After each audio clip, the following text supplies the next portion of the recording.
one for local news in Ottawa and the Valley. This is City News, now on 101.1 FM and 1310 AM. It's Wednesday, August 18th. Good morning. I'm Andrew Boyle. Right now in Ottawa and in Smiths Falls, 22. It feels like 30. Here's what's making news in Ottawa and the Valley. Ottawa Mayor Jim Watson is asking the city manager to develop a comprehensive vaccine policy for every City of Ottawa employee. City News reporter Eric O'Brien with more from the mayor. Mayor Jim Watson tells me this new vaccine policy at the City of Ottawa is to, first of all, protect both city employees and staff, but more importantly, avoid another lockdown. The bottom line is that we have to do everything we can at the government and the private sector level to ensure that the Delta variant and the fourth wave do not consume our healthcare resources. And one of the things we can do, I've asked our city manager, is to come up with a policy on mandatory vaccination for city employees. Watson says the city has a responsibility to make vaccines mandatory for its staff after both the province and the federal government recently laid out new proposed vaccine requirements. He says he wants the plan to be ready for Labor Day. Eric O'Brien, City News. City News time, 9:01, and now your forecast with meteorologist Jill Taylor. Sun and cloud for the most part today. Any fog or mist will dissipate, and then expect some scattered showers and thunderstorms for the afternoon, especially for the afternoon. The high 29 will feel like 37. Not all areas will be affected, though, with the wet weather. Get into the steadier rain overnight, the low near 18. For today, the high 29. And right now in Ottawa and in Smiths Falls, 22 degrees. It does feel like 30. Ottawa police say a missing elderly woman we've been telling you about this morning has been found safe, and OPS thanks the public for their help locating this 83-year-old woman. The NCC recommendation, a tram connecting Gatineau and Ottawa's downtown, be above ground on Wellington. Both the Gatineau Transit Company and Transportation Committee in Ottawa do favour the tunnel under Sparks. Now, the committee chair in Ottawa is Tim Tierney. He tells City News the timing of the NCC statement makes sense. I think the only reason we're hearing this, Sam, is because there's a federal election underway, and they just wanted to make sure all those points were very clear, and they were out there just in case any of the candidates, parties, or leaders wanted to jump on that. And so it's full and transparent within the election realm. Now, Tierney says discussions are underway, but no decision has been made on this project, which he says he's heard will cost upward of $3 billion. No funding is currently in place. City News time, 9:02. Nova Scotia's Progressive Conservatives preparing to take power in that province. They won a majority number of seats in the legislature last night. The premier-designate is Tim Houston. His party climbed to victory after campaigning on a big spending fix to a troubled health care system in that province. In his victory speech, the 51-year-old chartered accountant says the public decided against simply rewarding the Liberals for competently handling the COVID-19 pandemic. Liberal leader Ian Rankin says he doesn't have any immediate plan to step down, despite a resounding defeat that left his party with just 17 seats. It has been more than 2.5 years since Huawei executive Meng Wanzhou was arrested at Vancouver Airport. Her arrest and related legal arguments linked to her extradition left Canada's relationship with China in tatters. But this is part of a battle it's expected to conclude today in a BC Supreme Court. Meng's lawyers wrapped up their case yesterday, arguing the Crown hasn't proved that Meng committed fraud when allegedly lying to HSBC, putting the bank at risk of violating U.S. sanctions against Iran. Canadian lawyers acting for the U.S. will reply to those defense statements today before urging Meng be sent to the States for trial. Decision will likely be reserved, and the judge must also rule on Meng's argument that the whole case should be tossed because of alleged rights violations when she was being held in 2018. The outcome can be appealed, and as in all extraditions, Canada's Justice Minister has the final say. Beth Layton, The Canadian Press, Vancouver. And I'm Andrew Boyle. For News Anytime, follow up online at ottawa.citynews.ca.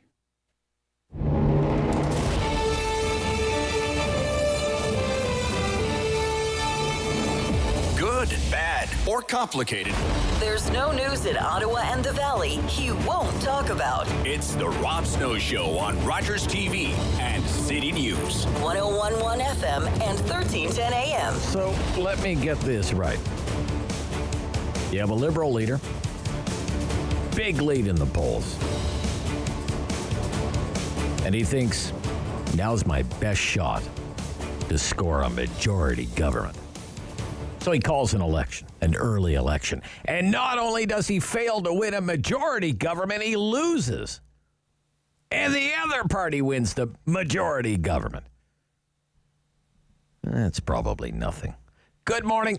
Welcome to the Rob Snow Show on City News. Heck of a night in Nova Scotia last night, that's for sure. In Nova Scotia politics, big win.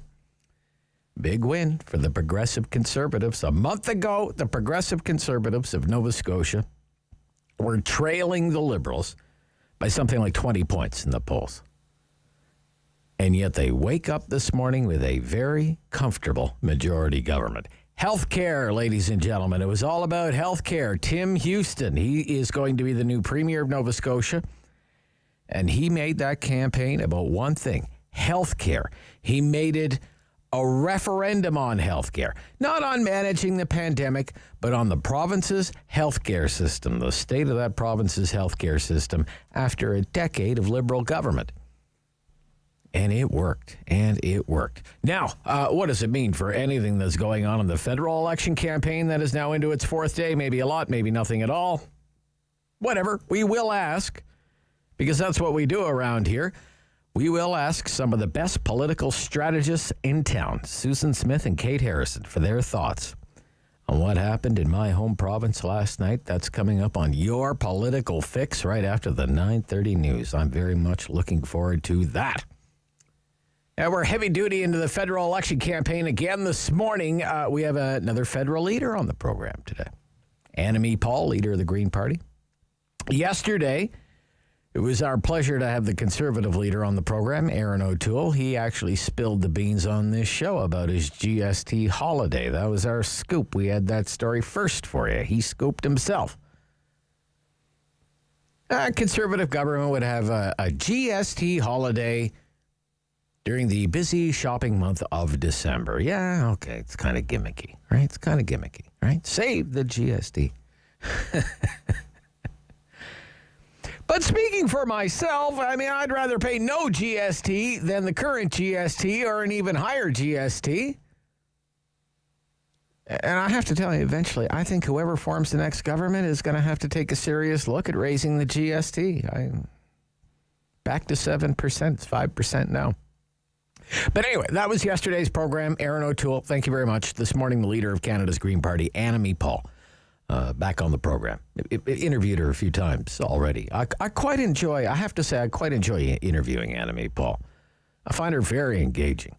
Don't see eye to eye with her on a great many things, but I find her so bright and passionate about the issues that she really believes in. It was the same with Elizabeth May before Annamie Paul. I interviewed Elizabeth May dozens of times. I always enjoyed talking with Elizabeth.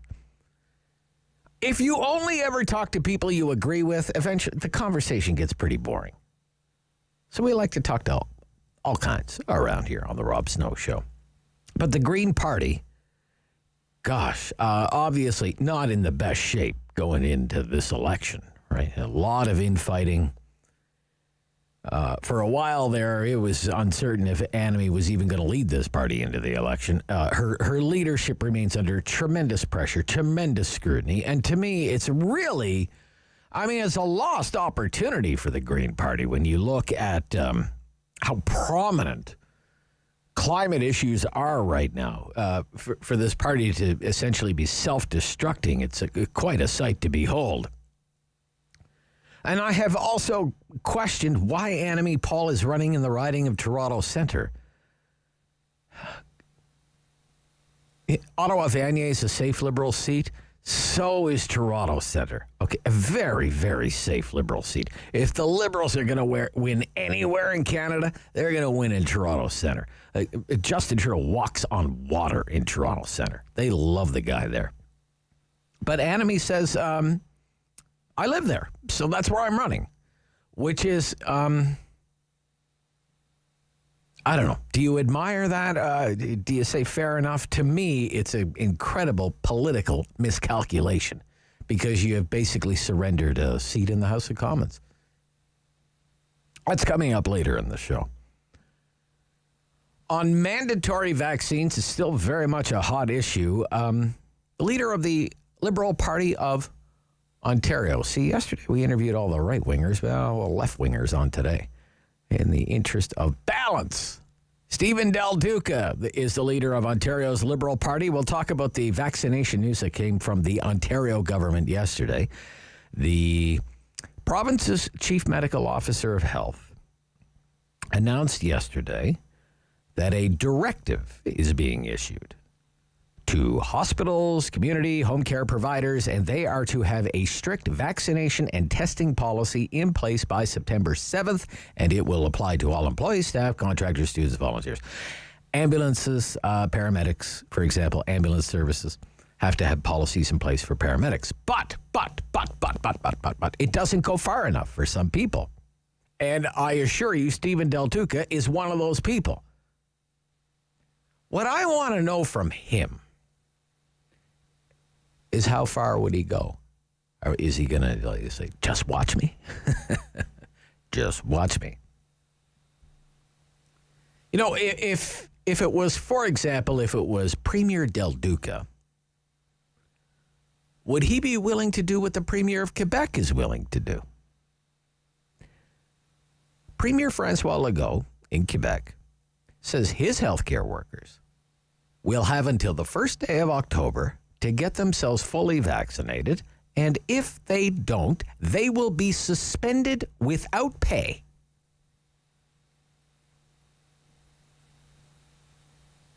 Suspended without pay. Would Stephen Del Duca, the leader of the Liberal Party of Ontario, be willing to go that far? He's a big union guy, a big union organizer. Would he go so far in the name of public health to suspend a unionized teacher, suspend a unionized nurse for not being vaccinated? Premier Ford is not going that far. They are vaccination policies that have to be in place, you see, not vaccination mandates. People aren't fully vaccinated, you have to undergo regular testing and maybe attend an information session. Hey, here's why you should get vaccinated. So you don't get sick, dummy! Roll credits. So that's coming up on the program as well. And we're going to talk about the climate crisis this morning. Climate crisis. We had a fog crisis this morning. Holy smokes. Very foggy. Felt like the Florida Keys out there this morning. And not surprised. I looked up on my weather app. I have the Weather Channel weather app on my phone. Relative humidity in Ottawa. Guess what it is? If you guess 100%, you would be right. Yes, it is. Very sticky. Very sticky. And that's kind of the story for the rest of the week. But hey, that's just the weather, right? And what are we told all the time? Oh, the weather and the climate, they're two different things. And we're going to talk about the climate crisis. The Conservatives have a climate plan to deal with the climate crisis. And it has picked up some endorsements. You would never know it. But one of the endorsements is from the executive director of a group called Clean Prosperity. His name is Michael Bernstein, and he is coming up in a few minutes' time. The Conservative Party's plan to deal with the climate crisis. Why would he endorse such a thing?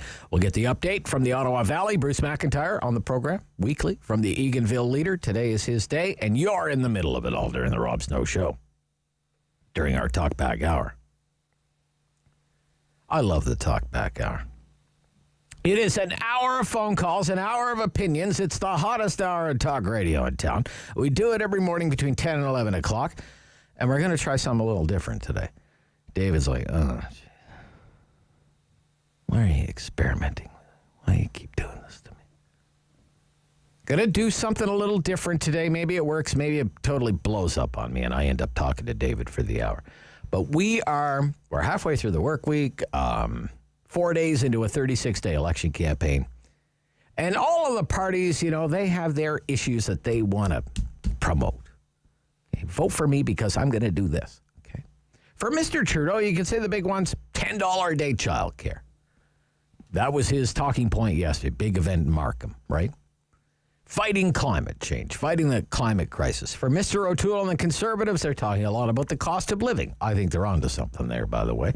They're talking about creating 1 million jobs, new ethics and accountability laws, got to root out corruption, and a dozen other things, and some of them are silly, like these GST holidays in December. And for the NDP, it's all about making sure the rich pay their fair share, which is very politically popular because most of us aren't rich. You want to tax the rich? Go ahead. You're not taxing me. I'm not rich. I don't care. But anyway, we're going to dig deeper into these issues this morning. I noticed David Coletto over at Abacus Data, his firm says his research shows that the cost of living is a top issue for Canadians right now. The cost of living. The cost of living. And not because the cost of living is getting cheaper, but also climate change, big issue for Canadians.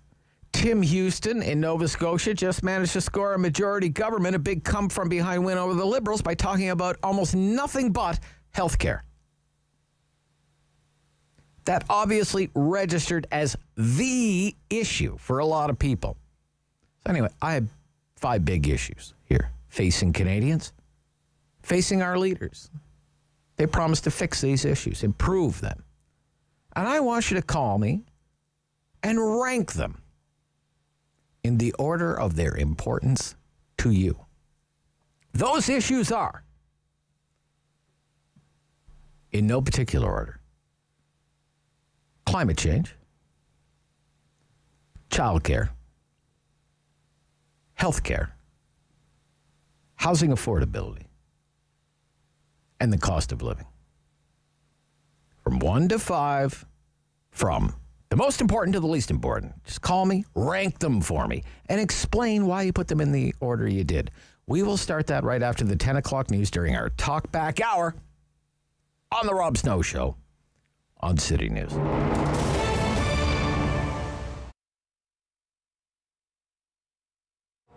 So the birth of absinthe was 2002, I think, 2003, and I was working at Urban Bistro, happily, where Allium is now. And then the space where Holland Cafe was came up. It's on the corner of Spencer and Holland. And I spoke to the landlord, and there's a lot of interest from a lot of other people, but he and I just, got along super well, and he put a lot of faith in me. So Carmen Turner is his name. He gave me the lease to the place and really pretty much gave me all the equipment in the place. So I was really lucky.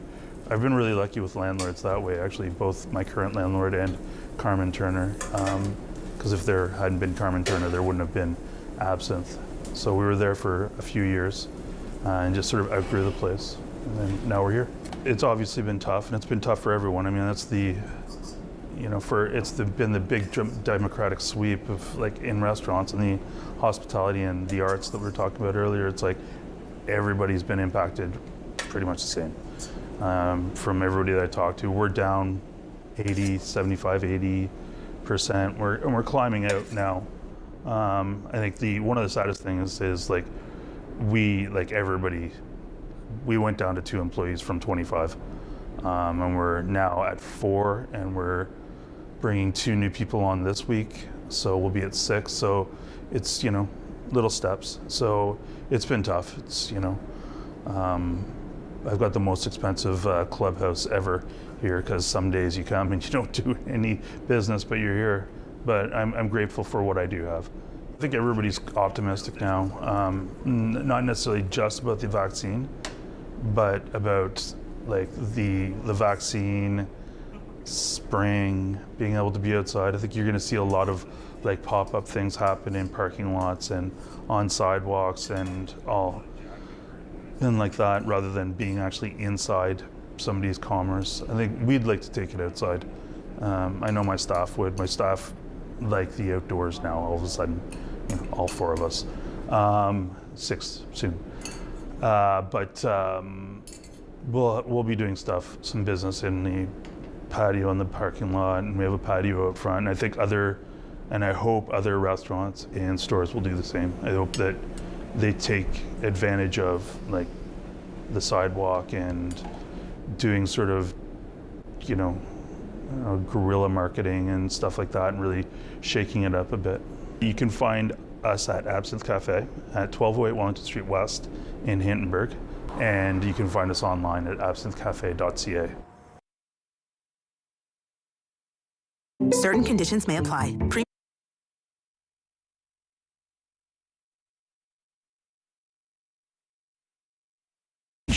So keep up with Rob. The Rob Snow Show returns on Rogers TV and City News, 101.1 FM and 1310 AM. The Conservative Party of Canada does have a climate change plan.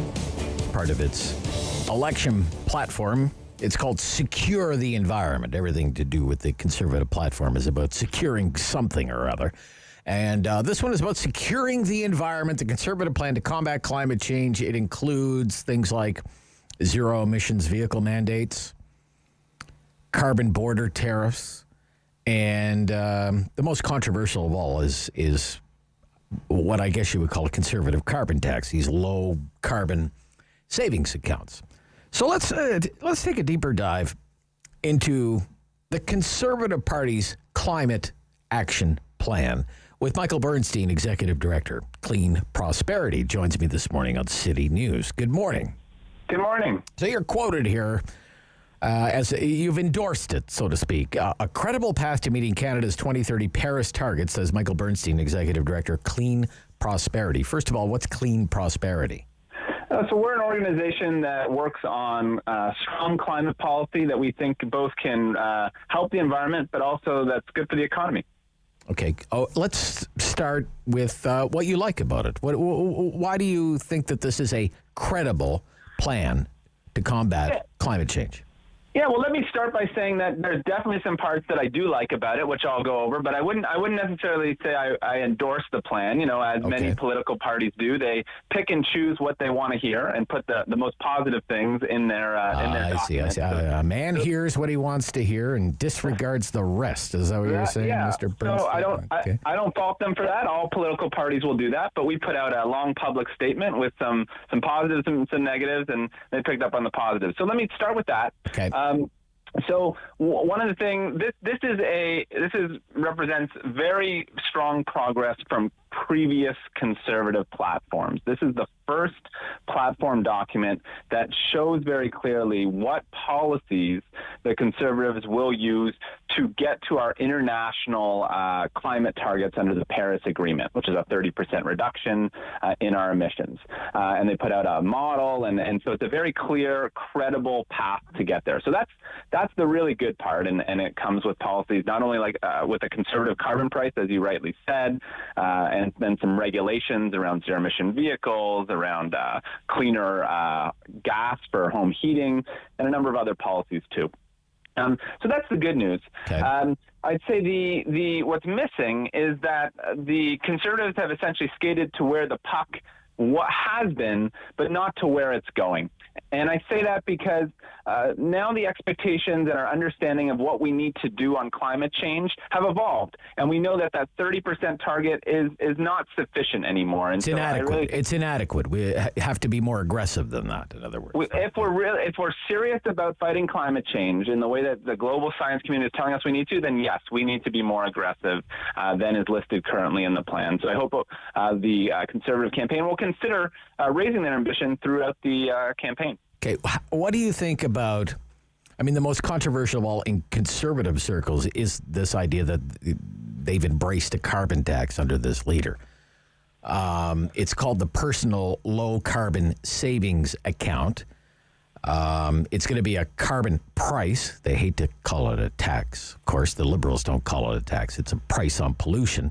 Starts at $20 a ton, goes up to $50 a ton. They say no further than that.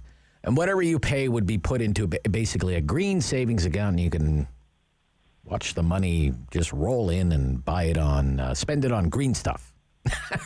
Right. Green stuff. What do you think? What do you think about it, that plan? What do you think about it? I'm glad that they're using carbon pricing. It is carbon pricing.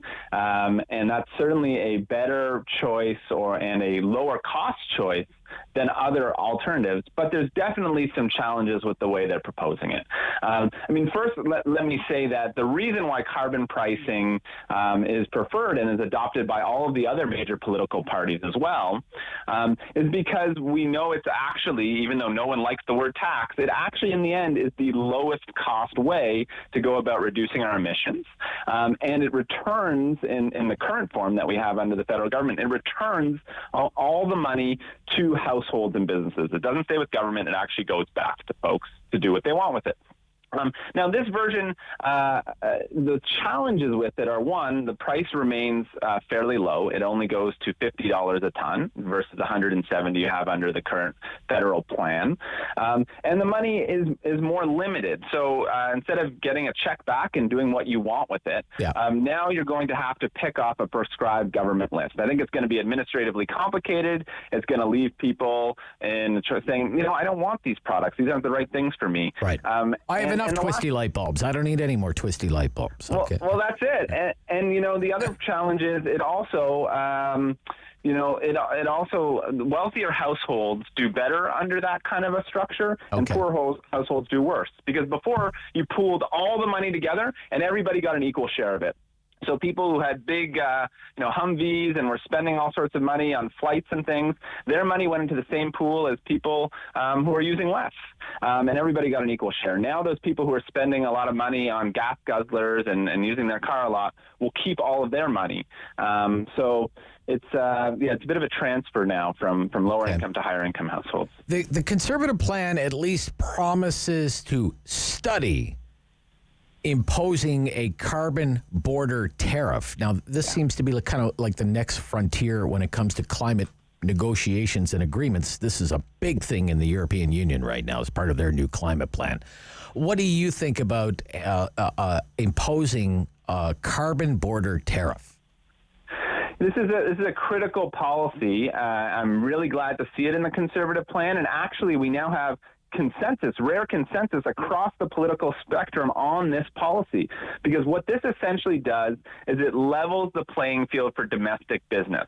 There's no point in imposing a tax on steel producers in Ontario while steel that's coming in from outside of the country has no charge on it, and all we're going to do is make sure our steel producers can't produce anymore, and that does nothing for the environment, and it also hurts the economy. So that's what this policy is trying to do. It's saying, look, if we're going to impose costs domestically on those steel producers or any other business, we're going to impose those costs on the border on products coming into the country too. Okay. Mr. Bernstein, thank you for your time this morning. Very interesting. Great to be with you. Yeah, bye-bye. Michael Bernstein, Executive Director of Clean Prosperity. Your political fix. After the news on City News.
Valley.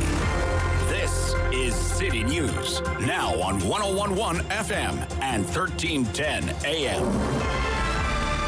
It's Wednesday, August 18th. Good morning. I'm Andrew Boyle. Right now, feeling like 31 in Ottawa, 22 degrees in Smiths Falls, 23. And here's what's making news this hour.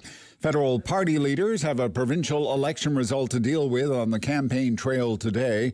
Conservatives, though, likely bolstered more than any other as the Nova Scotia PCs win a majority in yesterday's provincial vote. Now, the federal Conservative leader, Erin O'Toole, first out of the gate today with a promise to bring in an anti-corruption act. O'Toole says in a release the Conservatives will introduce tougher ethics laws in Parliament, prevent cover-ups, and ensure lobbying is properly regulated. StatsCan says the annual pace of inflation rose 3.7% in July. That is the biggest increase since May of 2011. The year-over-year increase in the Consumer Price Index compared with 3.1% back in June. Now, if you took out gasoline, the Consumer Price Index still went up by 2.8%. The largest driver of the overall price growth, the housing market. Homeowners' replacement cost rose 13.8% year over year last month. Leeds Grenville Lanark Health Unit has hit 90% of eligible population who've received at least one shot of COVID vaccine. The health unit says closer to 83% of those aged 12 and older have received their shot. But there is one age group that brings down their overall number. Those between the age of 18 and 29, they're under 72% with their first shot. City News Time, 9:32. I'm Andrew Boyle for News Anytime. Follow up online at ottawa.citynews.ca. Firm. Fair. Fun. The Rob Snow Show returns On Rogers TV and City News, 101.1 FM and 1310 AM. It's time to score your political fix. With Susan Smith, Principal, Bluesky Strategy Group. Good morning, Sue. How are you? Good morning, It's great Rob. to hear from you. Very well, thanks. Hope you're doing very well, Very too. good, very good. Thank you. And Kate Harrison is Vice Chair at Summa Strategies. Good morning, Kate. Morning, Rob. Morning, Susan. How are you both? Morning, Kate. We're all well. Long time no talk. Okay. Yeah, Everybody was too up long. late last night watching Steve Murphy on CTV Atlantic and watching those results, I'm sure. Roll in from Nova Scotia. It is a big political story today. The upset in Nova Scotia. The PCs come from way behind to defeat the Liberals in that province's election. So our natural inclination here in the nation's capital is, what does it mean for the big show? What does it mean? What are the key takeaways, if any, that can be applied to the current federal election campaign? Why don't you take that one first, Susan Smith?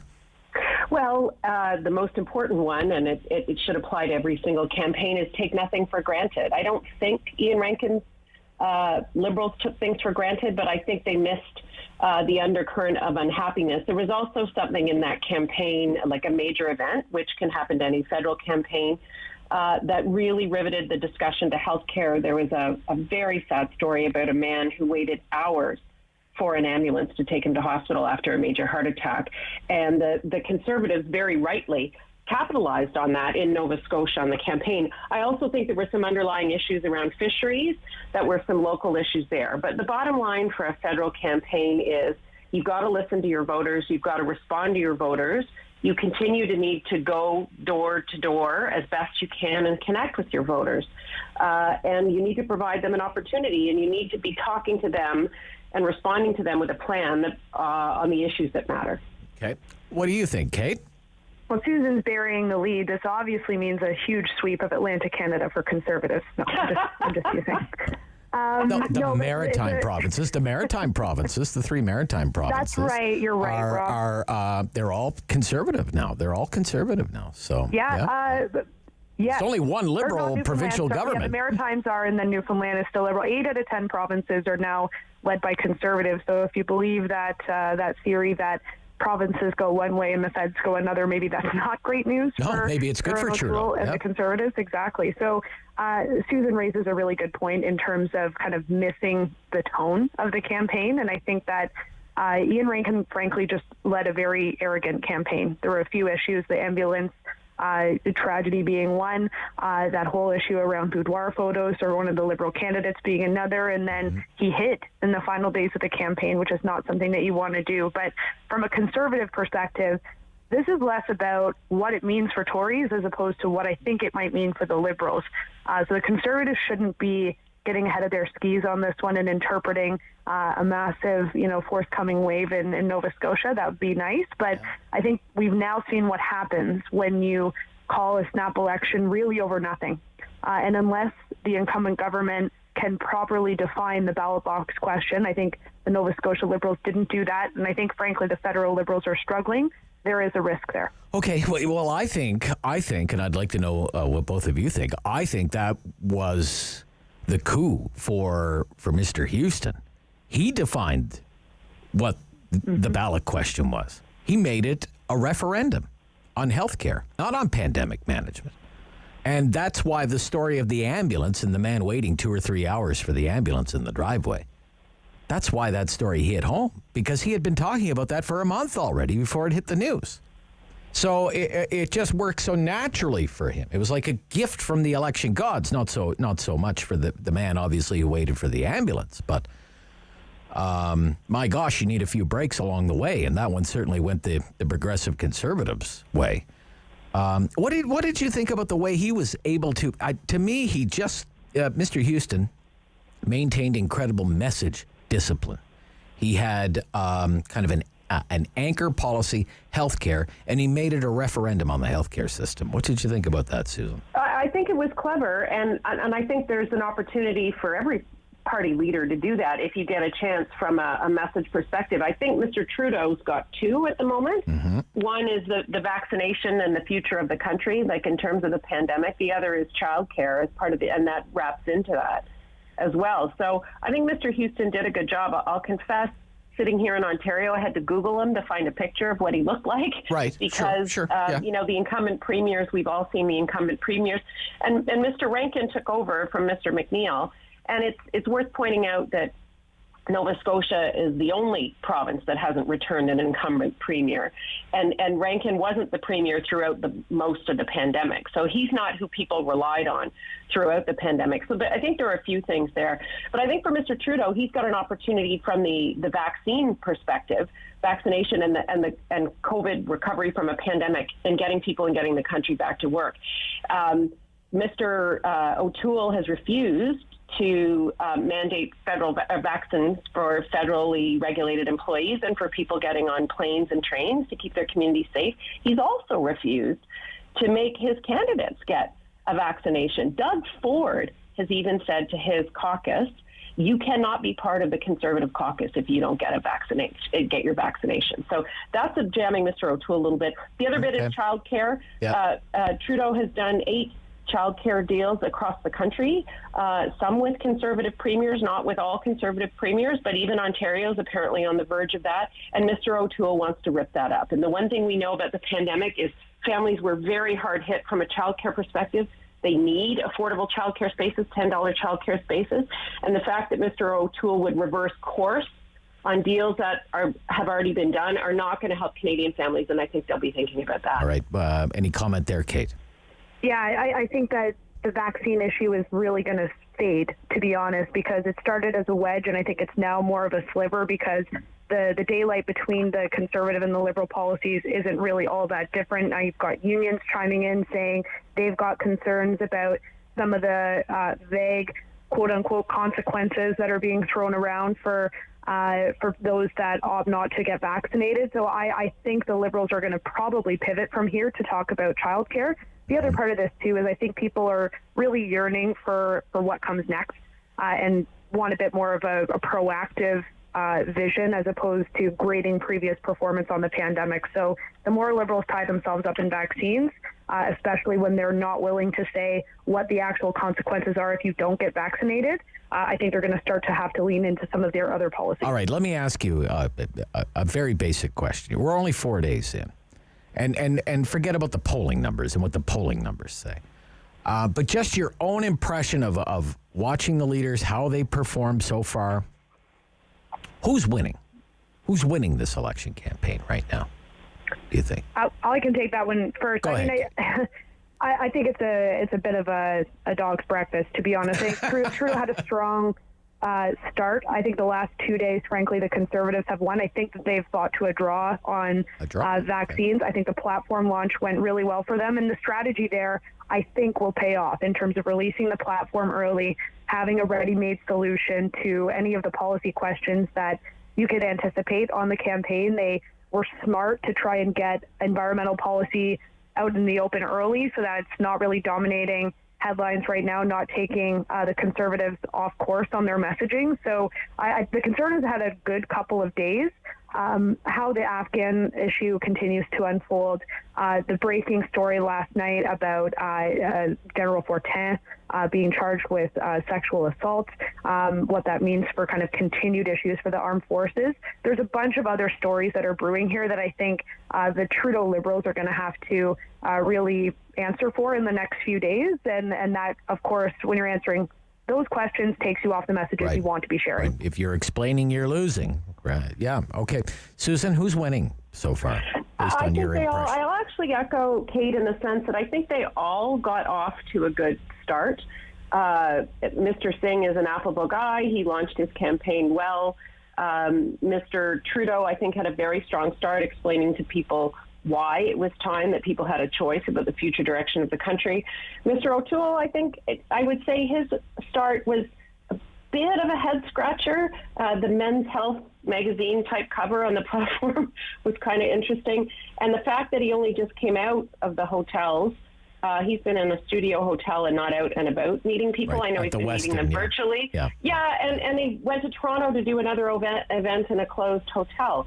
So I think that's kind of a head scratcher. It'll be interesting to see him on the hustings a little bit further and see how he does. He hasn't faced any hecklers like Trudeau and Singh have done because they've been out in the open dealing with people.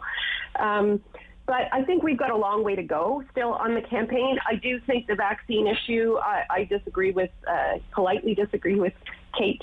I do think it's a wedge that will continue as people get their kids back in school, and they'll wonder why someone who wants to be prime minister wouldn't do the best thing to keep the most Canadians safe.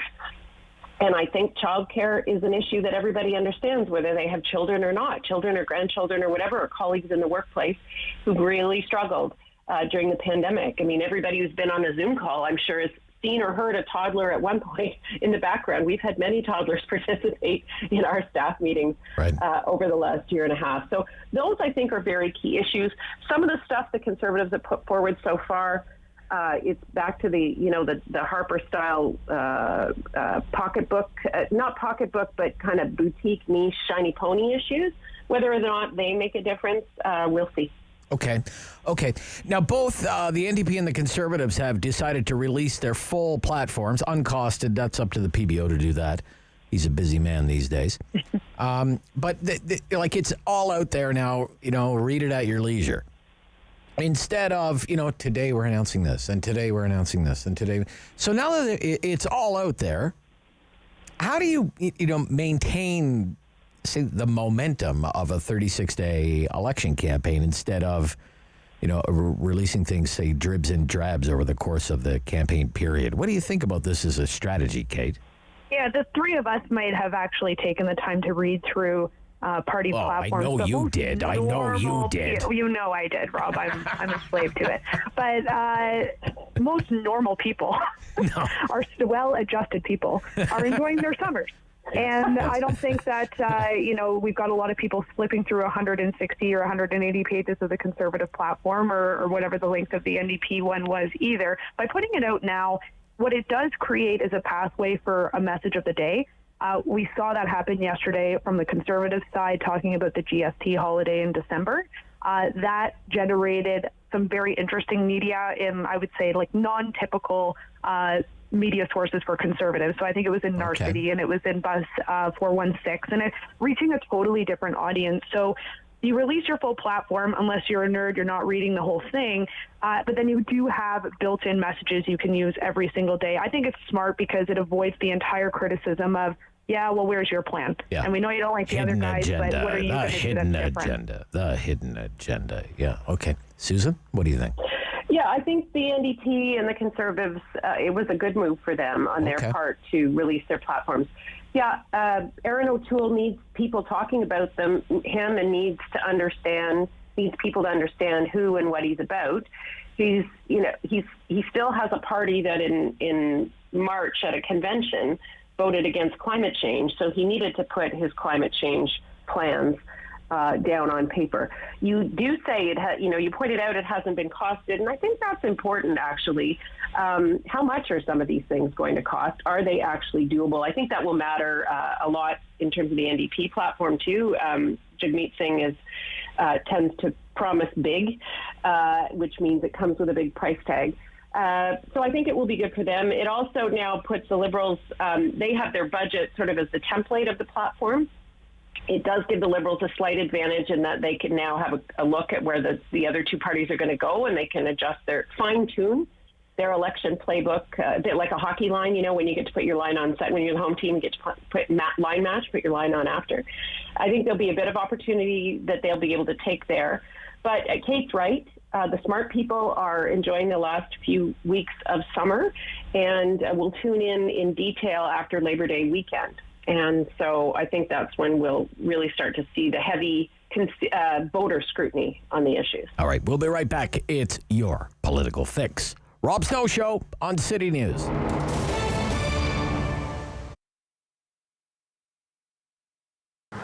I always knew I was going to own my own business, and I've always wanted to have a store. And I sort of figured when the right concept came together at the right time, I would move forward with that plan. And so through doing some environmental initiatives in the restaurant group that I was with prior to opening this store, it just triggered my path towards being more environmentally conscientious and wanting to make more of a difference, and hopefully encouraging, inspiring other people to want to do the same, at which point the idea for All Eco was born. I have some really fun products. I have a really wide spectrum of products. So the things we look for in terms of qualifying products are sustainably made, upcycled, recycled, zero waste, all natural, no harmful chemicals to the environment or to our bodies. We have fun stuff, so really clean burning candles, lots of really natural body care and skin care. I put a real emphasis on Canadian products. I really try to support up and comers, and I always source Canada first. The refill bar is really important to me. It's really huge. I think that's been exciting as well, because I thought it was going to be a real process in convincing people that this is a better way to go. And actually it was just right away there was a built-in affinity towards doing refill, which has been great. We closed, I think, probably we were closed down by before the second week of March. Just didn't feel we could comfortably or confidently stay open, even though I do sell essential products, in terms of the cleaning. But we just didn't feel we could make a safe space for ourselves or our customers at that time, and especially with the information we had at the time. So we did close our doors, at which point I did not have a website, because that was I hadn't even scheduled myself to have a website at that point. So that was sort of full speed moving towards that and trying to drive the business, at the same time still get myself on the map because I was so new. So during that time, as we were building the website, we were still doing a lot of video shopping and private shopping, online shopping, online phone, text. Any way I could do business, I was doing it. And there was really a nice show of support for my business during that time, which was really, really encouraging. And now, we are fully set up online too.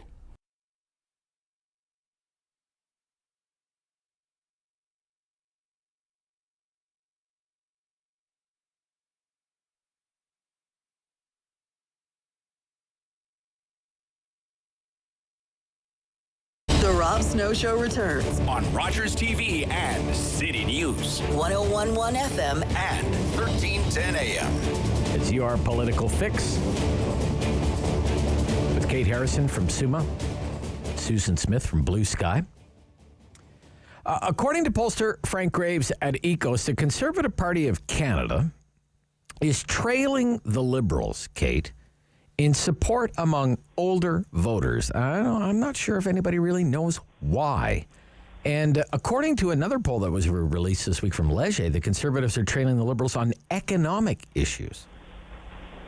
These are two key demos for the Conservatives. They really can't afford to lose them. I mean, it's motherhood and apple pie when it comes to the economy for Conservatives. What's going on here, Kate? Yeah, it's a good question. I think, with respect to Frank Graves' polling, it is a bit of an anomaly compared to others. It doesn't mean it shouldn't be taken seriously by Conservatives, because you're right, it's those are really important demographics. What I have observed is it seems to me the Conservatives know that they cannot keep relying on just seniors and just economic issues to get them over the finish line. Those are part of the base, and the base is held pretty strong.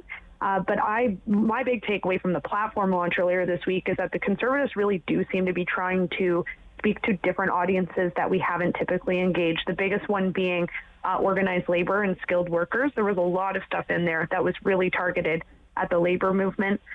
There was, frankly, some stuff in there that I think probably made corporate Canada a little bit more concerned and scratch their heads to say, this is a bit of a different tone and track for Conservatives to take. So I think that they've sort of parted from some of the kind of key things they've talked about in the past. Fiscal responsibility is always going to be big for the Tories, but they also know that a lot of voters right now want to make sure that their economic prospects are secure. That might not necessarily mean clamping down on government spending on a 2-year or a 4-year time frame. It might be more like 10, like what Conservatives have proposed. Okay. What do you think, Susan?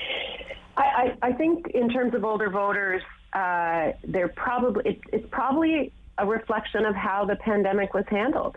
They felt that seniors, families, young people were looked after, and that the government did what government was supposed to do in a responsible way at a time when it needed to do it. I talked to my mom as a senior citizen, and I talked to her friends, and they aren't focused.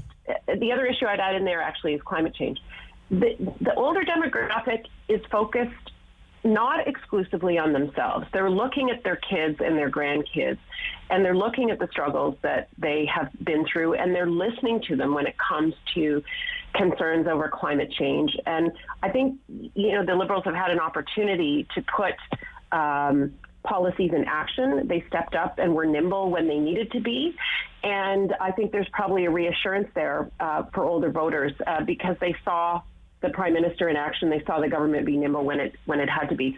On economic issues, the economy is, we are in the place that we are in because of an unpredicted and unpredictable global pandemic, and every country is in a similar state.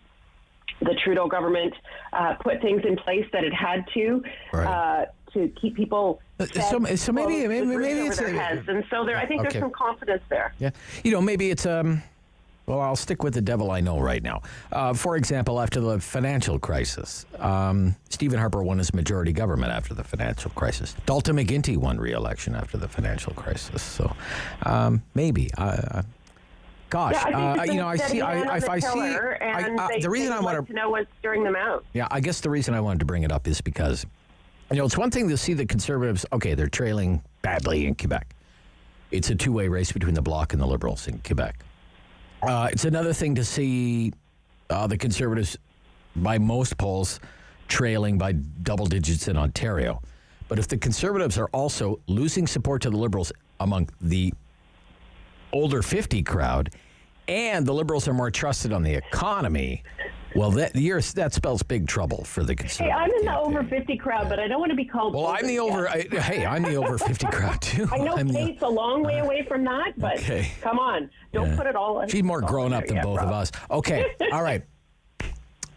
Finally, What is a riding that you will be watching on election night that you consider to be a good bellwether riding? Okay, this riding went this way. That means this party's going to win.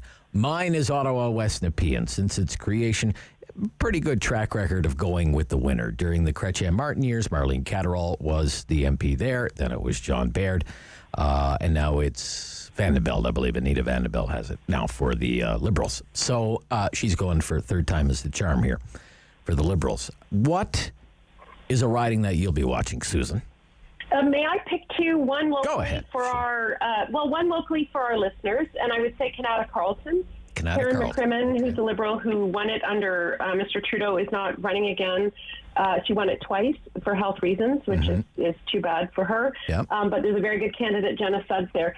The other one I'm going to watch actually is Calgary Skyview. Skyview, the Liberals, okay. Calgary Skyview. The Liberals won it in 2015. They did not hold it in 2019, but they have a very strong candidate, George Shahal, who is a former city councillor who's running in that riding. And if the Liberals can take a seat in Calgary, I think you will see the Liberals back in government.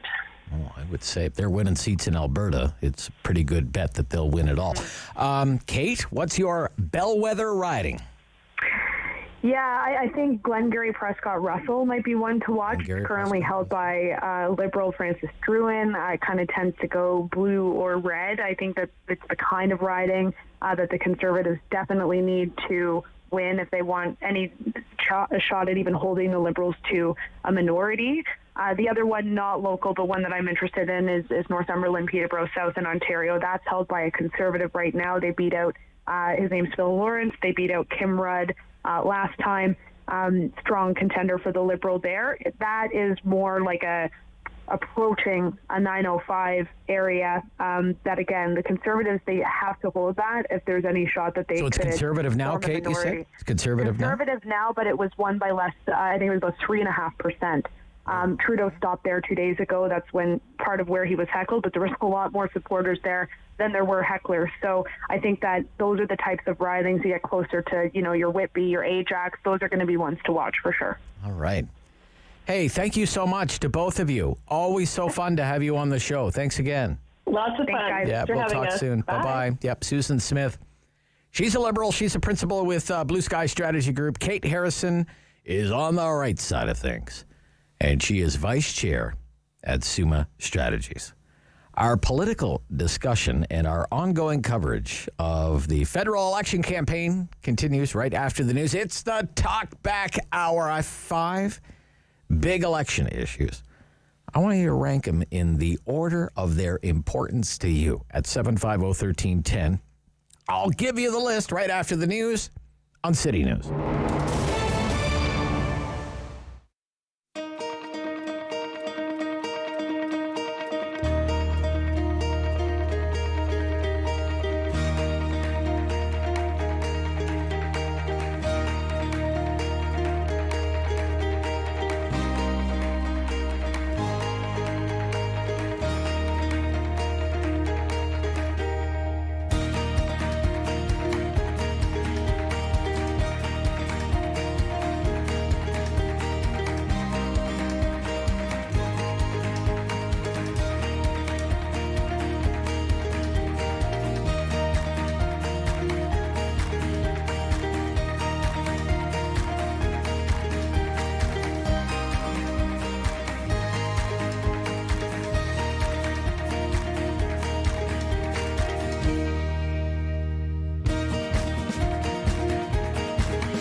KYWW 1310 AM in Ottawa. And CJET 101.1 FM in Smiths Falls and the Valley. Number 1 for local news in Ottawa and the Valley. This is City News, now on 101.1 FM and 1310 AM. It's Wednesday, August 18th. Good morning. I'm Andrew Boyle. Right now in Ottawa and in Smiths Falls, 23, feeling like 31. And here's what's making news in Ottawa and the Valley. Is there anything to take from a provincial election during a federal campaign? That is some questioning today as the Nova Scotia Progressive Conservatives won a majority government in that province yesterday. Some call it a stunning upset of the ruling Liberals provincially. Here's City News reporter Caitlin Lee. A surprising outcome in a vote the Liberals thought they had in the bag. The newly elected Premier Tim Houston saying the PC party has made history not just in Nova Scotia, but across Canada. We proved that just because there is a pandemic doesn't mean government gets a free pass. It's easy to see the similarities between Nova Scotia's decision and the federal election, with the outgoing Liberal Premier Ian Rankin calling the vote early for similar reasons as Justin Trudeau. But the PCs in Nova Scotia have distanced themselves from the federal Conservatives, running on a left-leaning platform. Tim Houston calling Erin O'Toole's denial of climate change not helpful, adding the two parties have different values. On the Election Watch, I'm Caitlin Lee. Now, what about federal Conservative leader Erin O'Toole? He says Nova Scotia's election shows that people are looking for change. We are different parties, but we have shared values in many areas and shared volunteers. And so it was a great night for Nova Scotia and an example that often people will look for change and demand better, and I'm offering that in Ottawa. Now, the Nova Scotia election was the first of the pandemic that saw the incumbent party, in this case, provincial Liberals, removed from power. City News Time 10:02. Now your forecast with meteorologist Jill Taylor. Sun and cloud for the most part today. Any fog or mist will dissipate, and then expect some scattered showers and thunderstorms for the afternoon, especially for the afternoon. The high 29 will feel like 37. Not all areas will be affected, though, with the wet weather.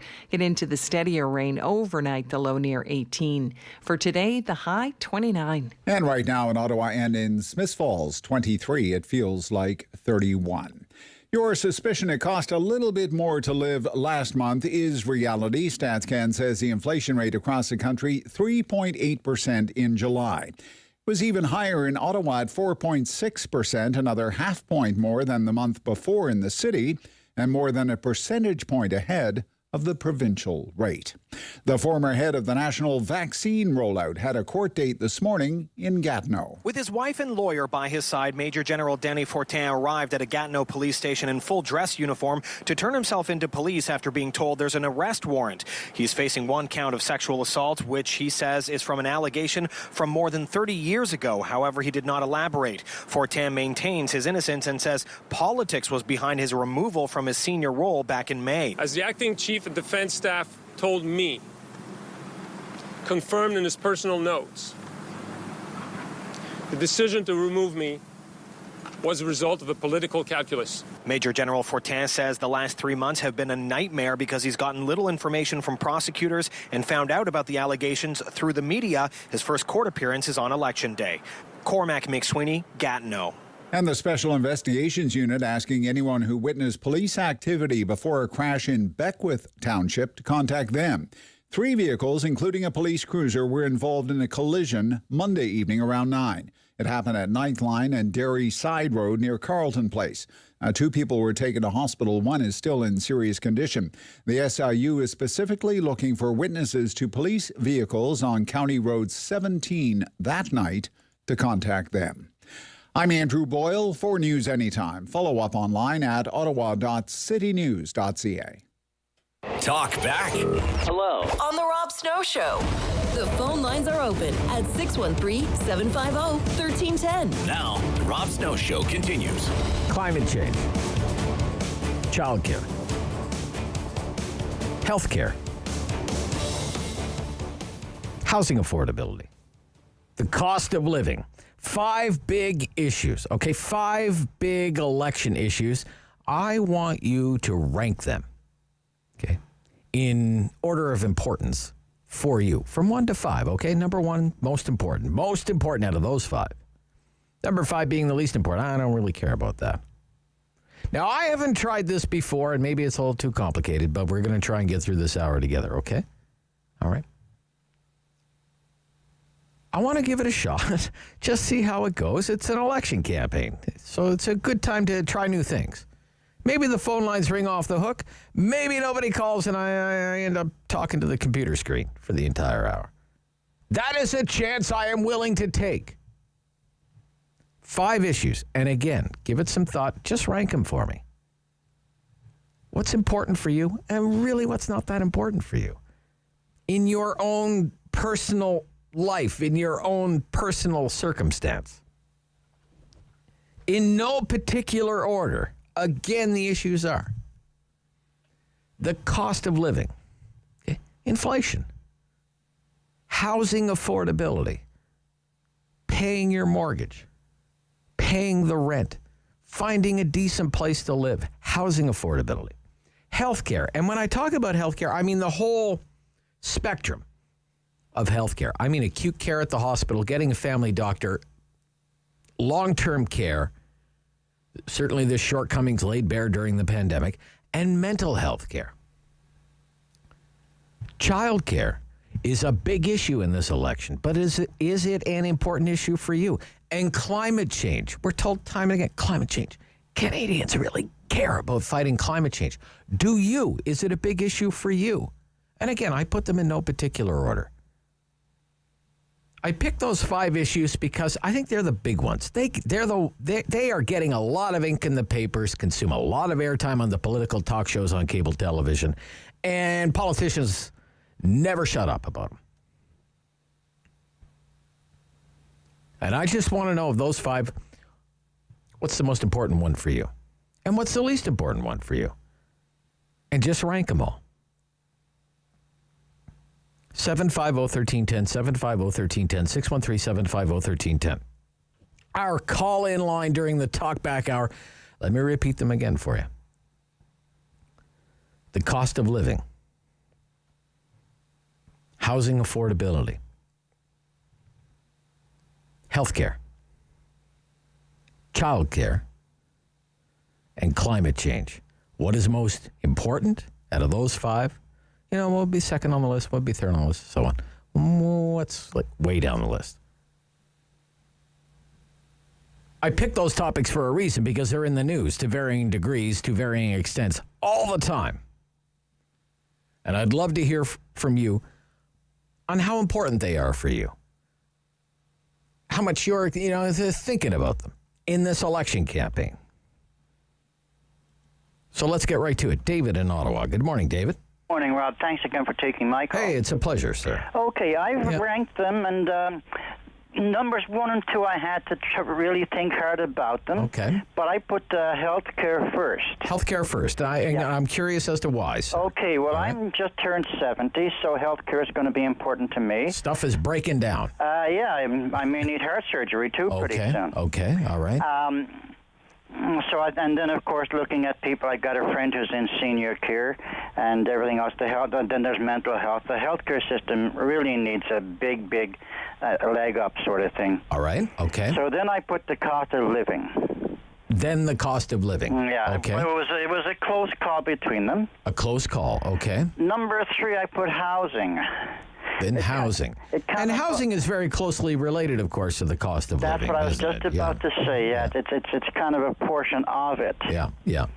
And then child care or climate change. Then child care. Then child care and climate change would be last. And climate change was last.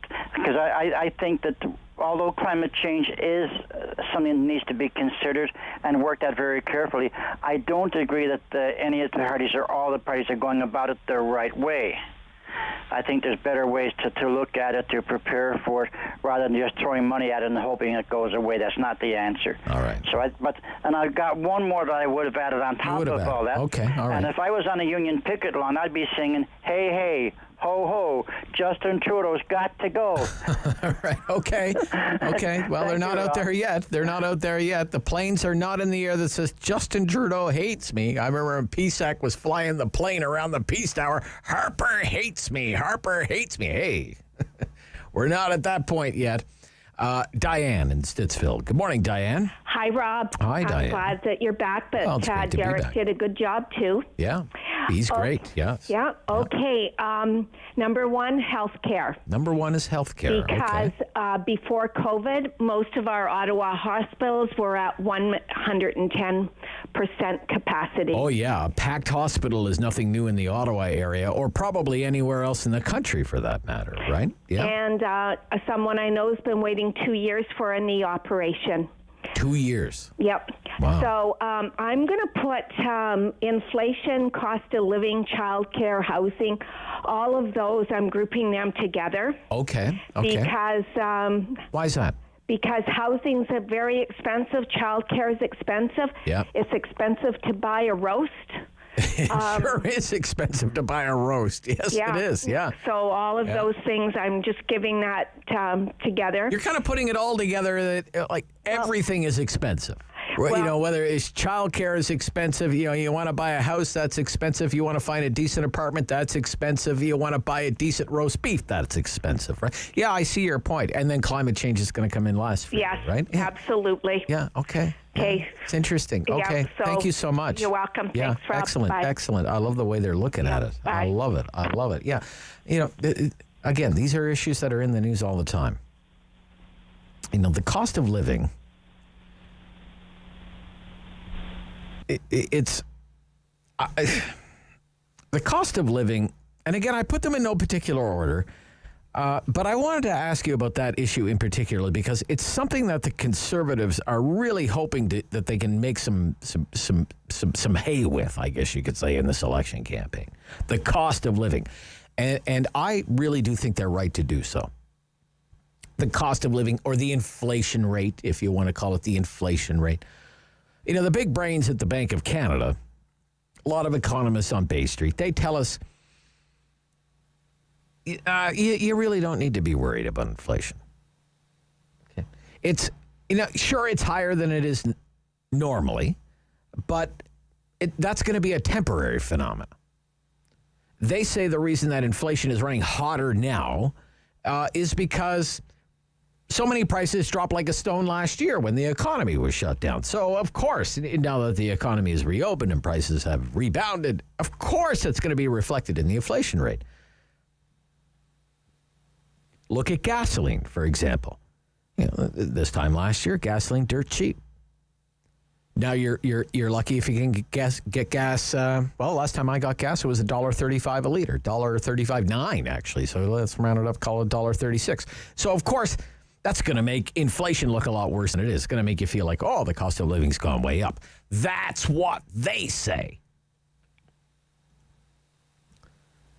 And there are still all kinds of problems with global supply chains. There are lots of disruptions. I heard on the radio this morning, I was listening to Bloomberg Radio out of the UK this morning on the way in to work. This place, Nando's? Have you ever been to Nando's, the chicken place? I don't know if it's still there. There used to be one on Elgin near Sparks. Oh, it's Elgin, still there. Yeah. Yep, takeout. Yep. I heard on the radio, Nando's in the UK, chicken restaurant chain, good chicken. They had to close 50 stores in the UK. They've run out of chicken. No chickens. No chickens? Supply chain problems. Oh, my God. How do you run a chicken chain if you don't have any chickens to sell, right? Kind of difficult. My wife's car has been in the repair shop for so long now, waiting for a part that contains a semiconductor. The car's been in the shop so long, still has the snow tires on it. I'm not kidding. And the person at the dealership where it's getting fixed said that they have cars in their garage that have been there for 4 or 5 months because they're waiting for parts. 5 months waiting for a part. So all of this is inflationary, raises the cost of living.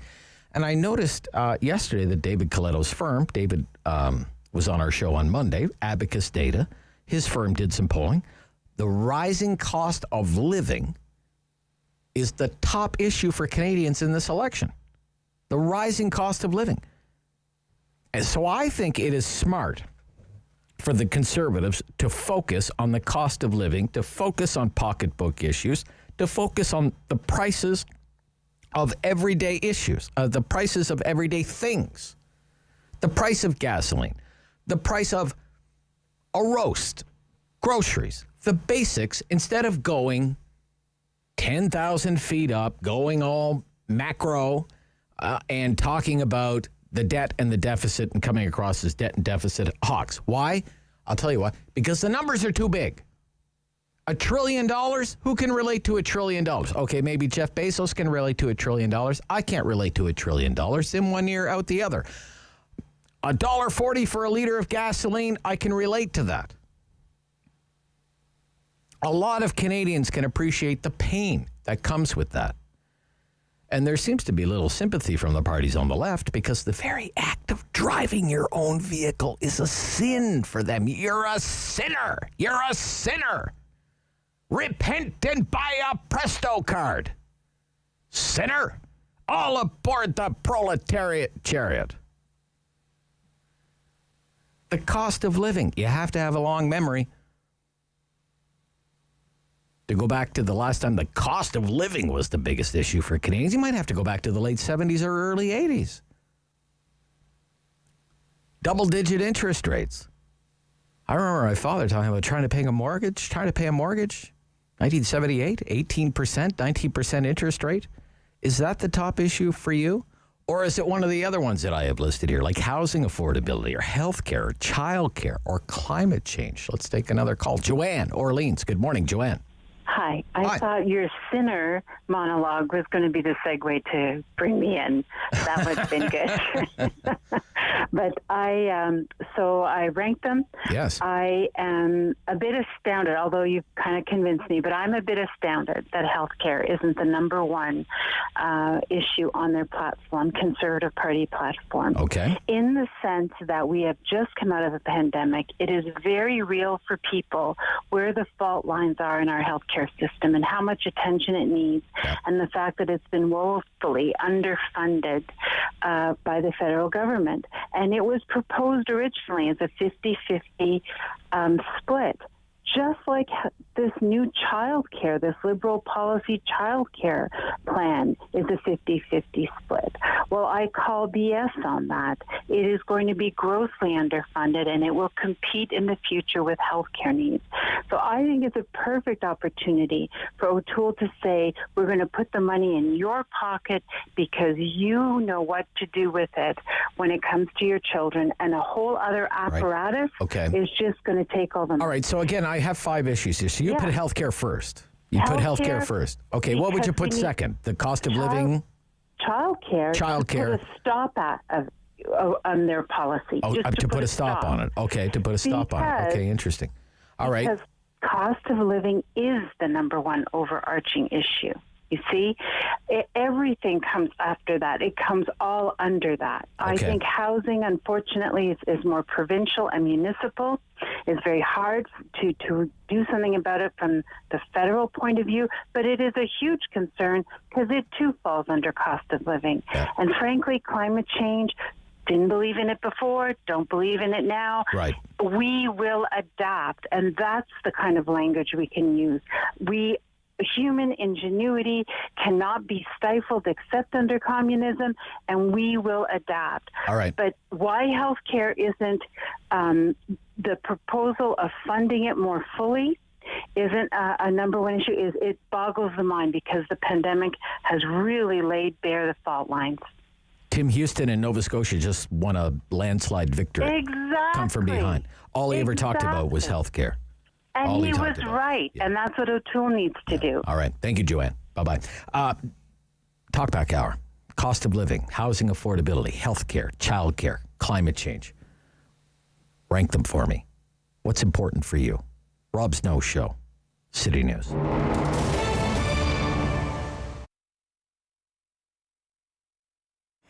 Well, we all loved our rock T-shirts growing up, right? It was our badge to say, hey, we went to this concert. We knew that band inside out. So we kept doing that and kept promoting that. What's sort of happening now is that audience is dying. I always say the earth is flat. So the 60s rockers are falling off the end of the earth. So you don't see as big as sales anymore because my audience is disappearing. What's sort of helping to promote that history is the kids are buying vinyl. And luckily we have a vinyl shop in the neighborhood here, a record center. So what's happening is I've seen kids come in with their dad. And the dad saying, hey, do you have any Beatles shirts? Do you have any CBGB? Do you have any of this? I said, well, why? He said, well, because my daughter's into it. She's wearing my T-shirt. So slowly it's coming back, right? The kids are, I think, getting fed up with the generic music that's out there.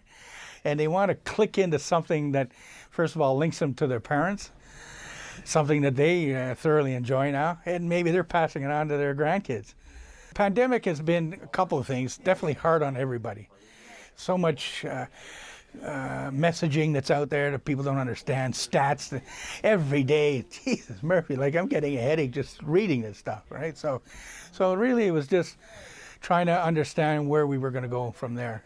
The city of Ottawa all of a sudden said, everybody's got to wear a mask. You got to wear it on the bus. People were scrambling, okay? And I had, the store next door had really big windows, so I just flooded the window with masks. Well, that was the activity that saved the business.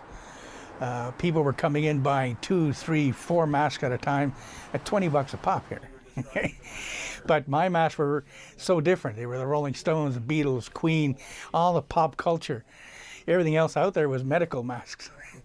And right, so people said, oh, I don't want to do that. I want to show my rock and roll. So it became the new T-shirt as far as I'm concerned. Well, what I've done, I'm Hindenburg. I'm now at 1114A Wellington Street, which is next door to the Fab Gear store. And the reason I've changed names, I've rebranded the store, is because I was planning on retiring. And in December, I went, oh, I'm not going to retire. But I've committed to changing what the store's about.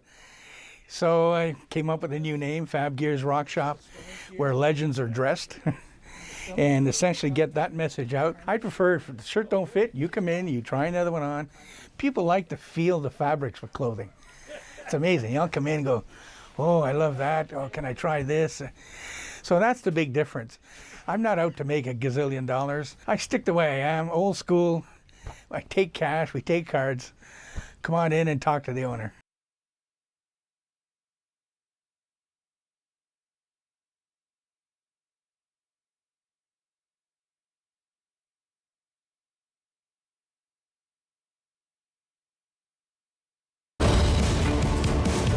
Five big issues. Why don't you rank them? Just rank them for me. What's important, what's not so important? So far, everyone has said healthcare is number one for them. That's one of them. Healthcare, childcare, climate change, housing affordability, cost of living. What's the big one for you? What's not so big for you? Ian, Brockville. Good morning, Ian. Good morning, Rob. Morning, Ian. So, I mean, as much as it's impolite to ask, it'd be really interesting to know the age groups here, that's for sure. Okay. So, being a young 29-year-old who's fairly healthy, okay. I ranked number one being the cost of living. Cost of living, okay. And why is that, sir? Well, again, being young, and actually some things I've learned listening to your show, we're taking a big risk with the current generation and not having affordable housing, whether it's losing talented minds, different areas of Canada where they can actually afford to have a home, or someone like myself who just dreams, maybe one day I'll get a small little parcel. If I win the lottery, I'll get me a little parcel. If you win the lottery, yeah, sure. Right? Yeah, but I mean, that's where a lot of people say under the age of 30, that's where they are now, right? Yeah. Gonna have to win the lottery, sure. Yeah, and it's, you know, and I don't come from, I don't come from poverty, but I certainly don't come from a whole pile of money. But even when you factor in, you know, a family's going to leave someone a little bit of inheritance, heck, is that even going to be enough to pay rent for 6 months? Like, who knows? Right, right, yeah. Number two would be, number two would be living costs. So at the end of the day... So you're kind of wrapping up housing affordability, the cost of living, kind of all into one there, right? That's essentially what it is, right? Because they all tier off each other. So number three... Childcare? Climate change? Healthcare? Number 3 is actually healthcare. Healthcare, okay. I'm someone who has a good job. I'm an operator. I got real good benefits, but I also don't have the healthiest teeth. And, man, have you been to the dentist lately? Right, okay. All right. After healthcare, taking into consideration, even though I'm a very right kind of guy, everybody is on this, we're all on the same planet here, right? And I do hear the concerns of a lot of parents out there. The 2 people you had on your show there about an hour ago who made reference about hearing toddlers in the background on Zoom calls, that one really hit home with me because even I've heard that. So, you know what, at the end of the day, something's got to be done about that. It really does. And last but not least, as much as I am all for climate change, I get paid good money to burn diesel all day long. Only and purely because of the other issues that you're asking us about today, Right. Yep. I'm going to toss climate down below. Yep. Okay. Sure enough. Gotcha. Very good. Thank you. Yes, sir. Thank you, Ian. Yep. Good call. Good call. This will be the last one for this half, and then we'll pick it up right after the news, I suspect. And it's in Stittsville. Jim. Good morning, Jim. You're on City News. Yeah, hi, Rob. Hi, Jim. Congratulations on your recent. Thank you very much. Thank you very much. I'm a very lucky man. Thank you. Yeah, that's great. Yeah. Okay, so I'm going to break it down, and I'm going to echo a lot of what the previous caller said. So, number 1 is cost of living. Cost of living. And what makes you say that, sir? What makes you say that? I'm older than the previous caller, but I have a son that's 29 years old living in New Brunswick. I'm not sure if you bought any food when you were down on your honeymoon there in New Brunswick, but they're having a lot of trouble making ends meet. Young couple with a young child, trying to pay their mortgage, trying to pay their gas bill. It's very difficult for the young folks, and that's where my concentration on that would be is on cost of living. And there's another part of that equation as well, and that's disposable income, right? How do we get our economy firing on all cylinders? It's by having folks with disposable income that they can spend on things that help the economy to roll, right? Yeah, absolutely. So cost of living is number 1 for me. Yeah. So second for me would be healthcare. I think that the formula needs to be, tweaked between the federation and the provinces. Right. So I think that's a good place to go for O2 as well. Okay. Yeah. And then childcare, climate change. So housing and childcare kind of are together. I would put housing 3rd, childcare 4th. Right, and climate change comes in 5th again. Holy cow! Yeah, okay. yeah. All right. So I think back to my dad. He used to say, you don't waste time tilting at windmills. And really, in Canada, there's not much we can do except to lead on the international stage and to demonstrate an example. So that is a choice. That is not a necessity. And we should be focusing on cost of living issues and making sure that our people are taken care of when they're in the hospital or getting care. Okay. Thank you, Jim. Great call, sir. Very insightful. Thank you. Halftime Talkback Hour. We're ranking big, important political issues right now. Day 4 of the election campaign on the Rob Snow Show on City News.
news in Ottawa and the Valley.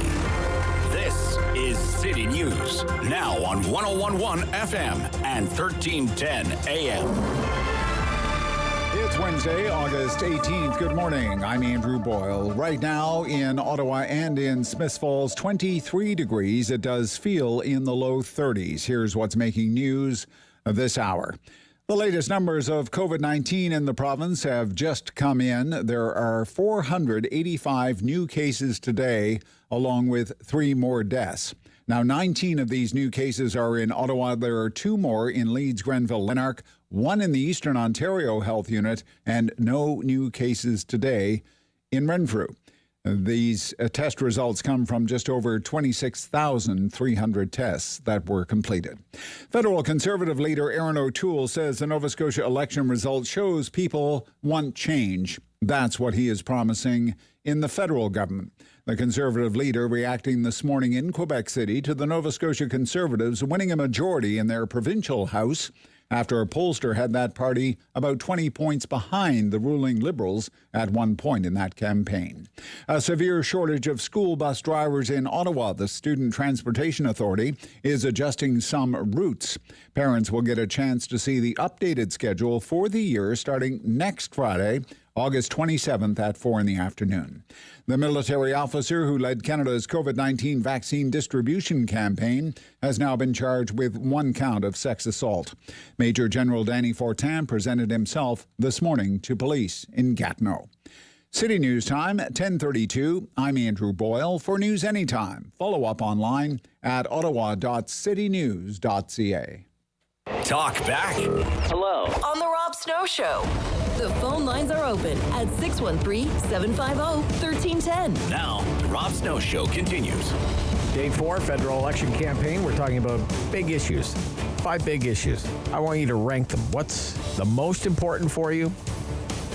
The least important for you. I have 5 of them. Climate change. Every single caller to our program so far has ranked climate change last on the list. But nevertheless, it's on the list. Okay, climate change, child care, health care, housing affordability, and the cost of living. Okay, 5 big issues.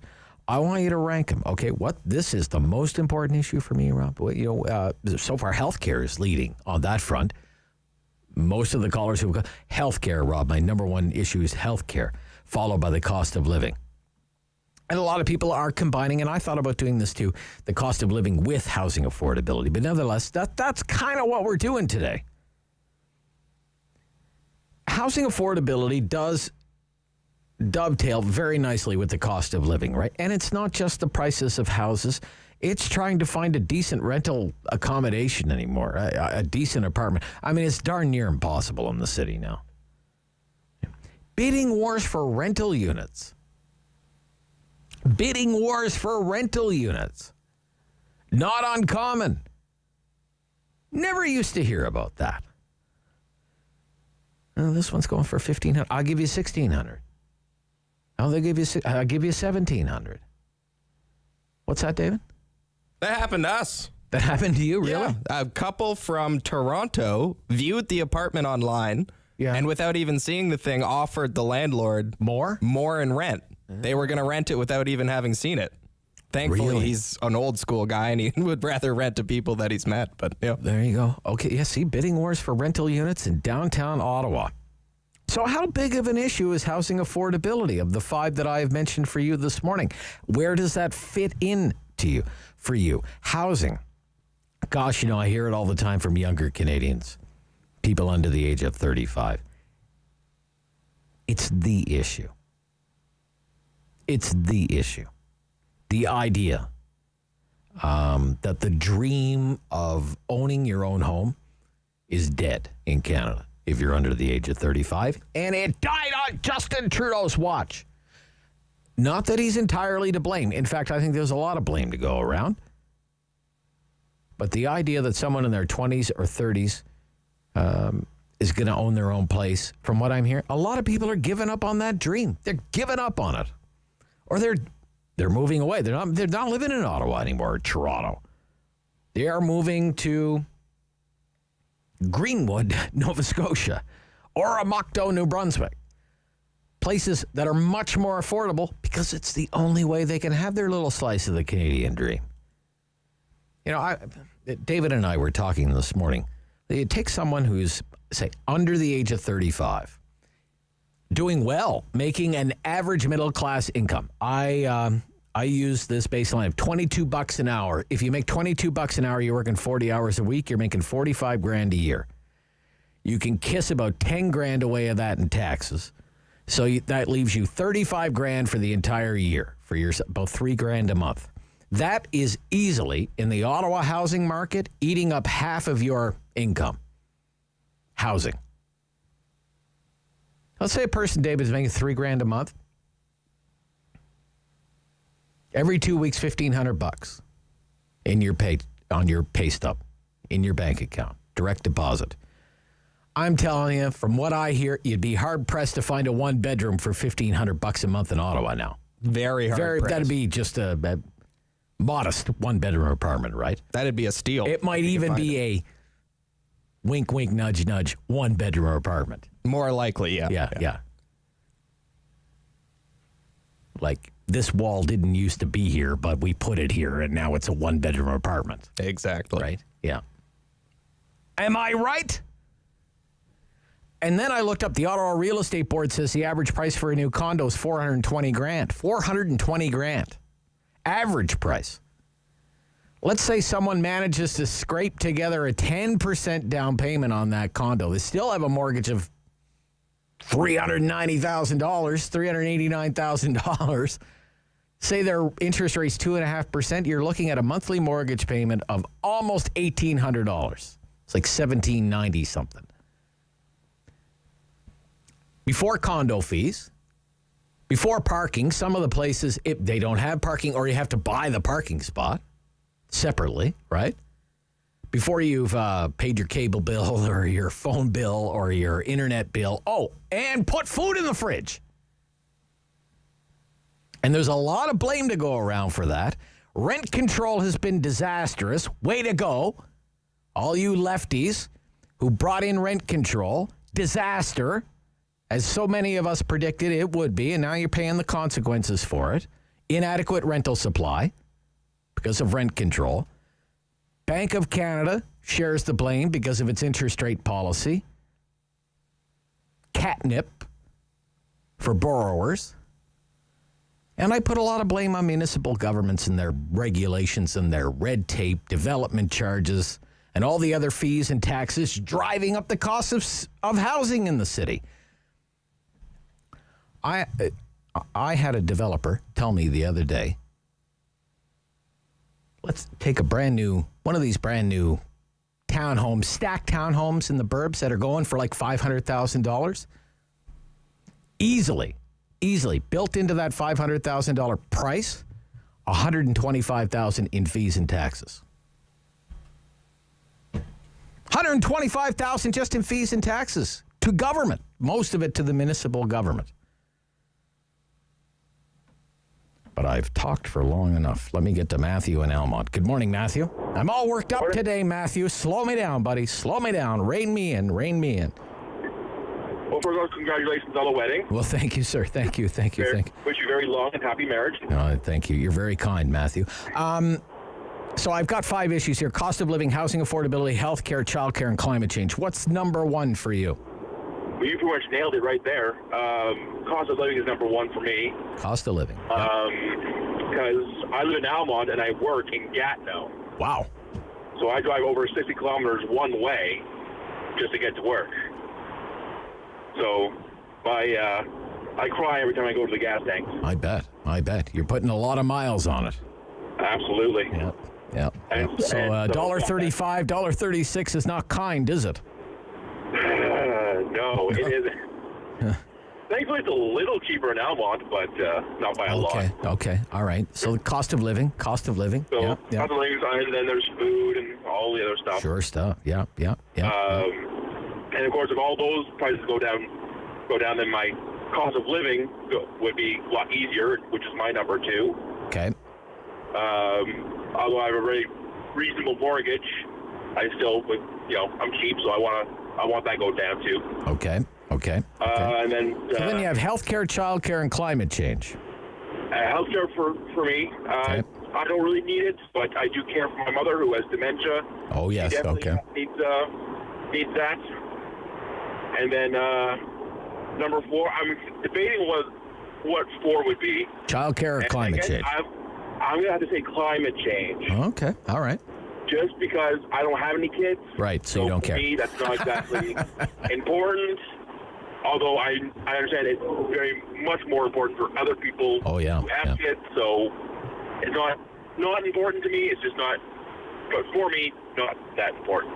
Gotcha. And so healthcare, climate change number 4, just because I think we should be good stewards of this planet. Yep. I think we definitely need to do things that take care of it. Yep. I do not support windmills or the solar panels, that kind of solar stuff. panels. I don't support those at all. Okay. I do think we should find other means. I'm personally in favor of hydroelectric and nuclear. Right. Okay. Thank you, Matthew. Very interesting, sir. I like the way you came across there. Anne in Ottawa. Good morning, Anne. Hi there. Hi, Anne. Cost of living, housing affordability, healthcare, childcare, and climate change. Yeah. Like if you're not like an elitist rich person, it has to be the cost of living. Like if you're a single mother or something and you're trying to feed your kids, you got to pay for gas, all this stuff. Mm-hmm. Like that's huge. Like that woman is not going to be going, oh darn, I hope we can deal with this climate change problem. Right. And also, Canada is like the least offender in the whole freaking world. I'm sorry, that does never get said enough. Okay. So unless some of the other parts are cleaning up stuff, what's the point in throwing more money at this? Like, so you would put climate change last? Let's just cut to the chase here. Would you put climate change last on that list? Yes. You would. Okay. All right. I would, because we're not the biggest part of the problem. Okay. All right. So cost of living, number 1. Climate change last. Yeah. So they have childcare, healthcare, housing affordability. I'd say healthcare second, because look what just happened in long-term care. Oh, yes. Yeah. All these people that died. And, I mean, that's why that guy won. Was it in Nova Scotia, the progressive conservative, or was it New Brunswick? Yep. Nova Scotia, Tim Houston. Landslide, and all he's talking about is healthcare. Healthcare. So that's what the people want. Yep. Good. Okay, Anne. Thank you. Okay, Thank you. Bye-bye. Yep. Every single caller except for one has put climate change last on the list.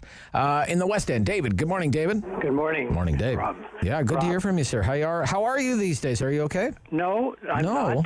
I'm going to sum up healthcare for you. Yeah. Okay, the wife fell, broke her hip, man. Yes. She, what she said to me in the hospital? What's that? Take me home. I want to feel like a person. Oh, my goodness. And she's got dementia. So yes. She doesn't think that far ahead. So would healthcare be number 1 for you on the list? It is. It would be. It would. Yeah. And you can take climate change off the list. Take it off the list. Yeah, may as well, I guess. Yeah, it's not getting a lot of takers today as a big issue, but...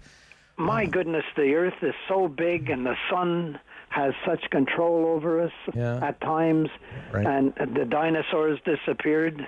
There was no cars running up and down roads in those days. Do you think it's all... Yes. Exaggerated or whatever. Planet, for goodness sake. Okay, all right. Thanks, Rob. Yep, thank you, David. Thank you. Yeah, okay, fair enough. I think we have time for one more here, right? Yeah, sure. Steve, Ottawa. Steve, you're on City News. Good morning. Hey, Rob, how's it going? Oh, it's going, sir. It always goes. It goes with or without me. Most important issue right now out of the 5 that I have here: cost of living, housing affordability, healthcare, childcare, climate change. What's number 1 on that list? Definitely be the cost of living. Cost of living. Okay. All right. That's number 1. Yep. Do you mind if I ask why you say that, sir? Why do you say that? Well, if inflation keeps going up, it doesn't matter what a house costs or a loaf of bread costs $1 million, right? Right. Okay. We got to feed ourselves first. So. Yeah. Fair enough. Number 2, probably cost. The housing costs. We're going to find 2 things together. Yep. Yeah. If mostly homeowners in this country are over 60, about 70%. So if we defund healthcare, there'll be a lot more houses available. Okay. All right. That's kind of a joke. Okay. I'm just kidding about that. But healthcare. So healthcare, childcare, climate change. Rank those 3 for me then. Okay. I think we should have a 2-tier healthcare system, because we already do. You don't see the Ottawa Senators waiting for an MRI like you do Mr. Tom down the road or whatever? No, we certainly not. Certainly not. No. Thomas Chabot injures his knee. He's getting an MRI the next day, sir. He's not waiting a year and a half, right? So I think that, they should just go ahead and get, if you want to pay more money, let them go ahead. It'll free up some of our health care for everyone else. Okay. Child care or climate change? Child care is a little bit important, but it's only for a couple years, Like most people, their kids go to school and they work around it, Right. And then climate change, we wasted enough money on that, Wasted enough money on. Gotcha. Might as well have a money fire on Parliament Hill. That's what climate change is to me. Money fire on Parliament Hill. Okay. Another eternal flame, Steve. It's the eternal flame. Okay. Thank you. Be back with Michelle, Kevin, Ray, all of you people. Great stuff today. I'm loving the discussion here. Rob Snow Show on City News.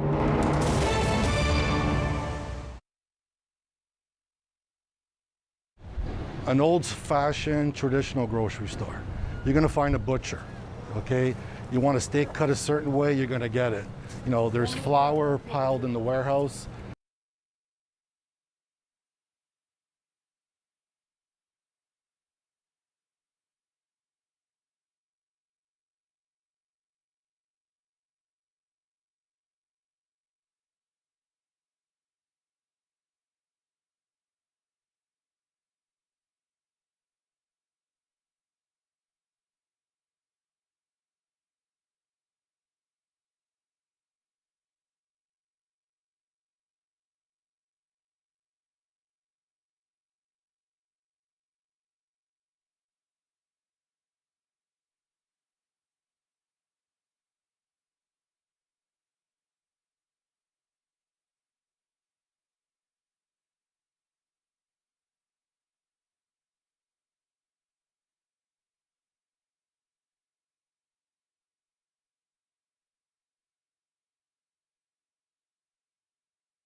On the Rob Snow Show. Have your say and call now. 613-750-1310. 5 big issues. Childcare, healthcare, climate change, cost of living, housing affordability. I put healthcare on the list because of what Tim Houston pulled off last night in Nova Scotia. He is now the premier-elect of Nova Scotia, commanding a majority government, progressive conservative. And he had a single-minded focus on the issue of healthcare. Every election campaign stop that guy made, that's all he talked about was healthcare. He defined the election campaign on his terms. He made it the campaign about healthcare. He made it a referendum on healthcare. Liberals have been in power for about a decade. You could argue they reached their best before date. Stephen McNeil, ex-Liberal premier, probably knew the writing was on the wall, and he went the blazes home, and he let Ian Rankin take the fall. although Rankin didn't do himself any favors. But to me, Houston really tapped into something that a lot of politicians are failing to tap into, and that is the whole issue of the crumbling healthcare system. Doug Ford managed to do it during an election campaign. Talk about hallway healthcare. Big talking point, big winning talking point for Doug Ford.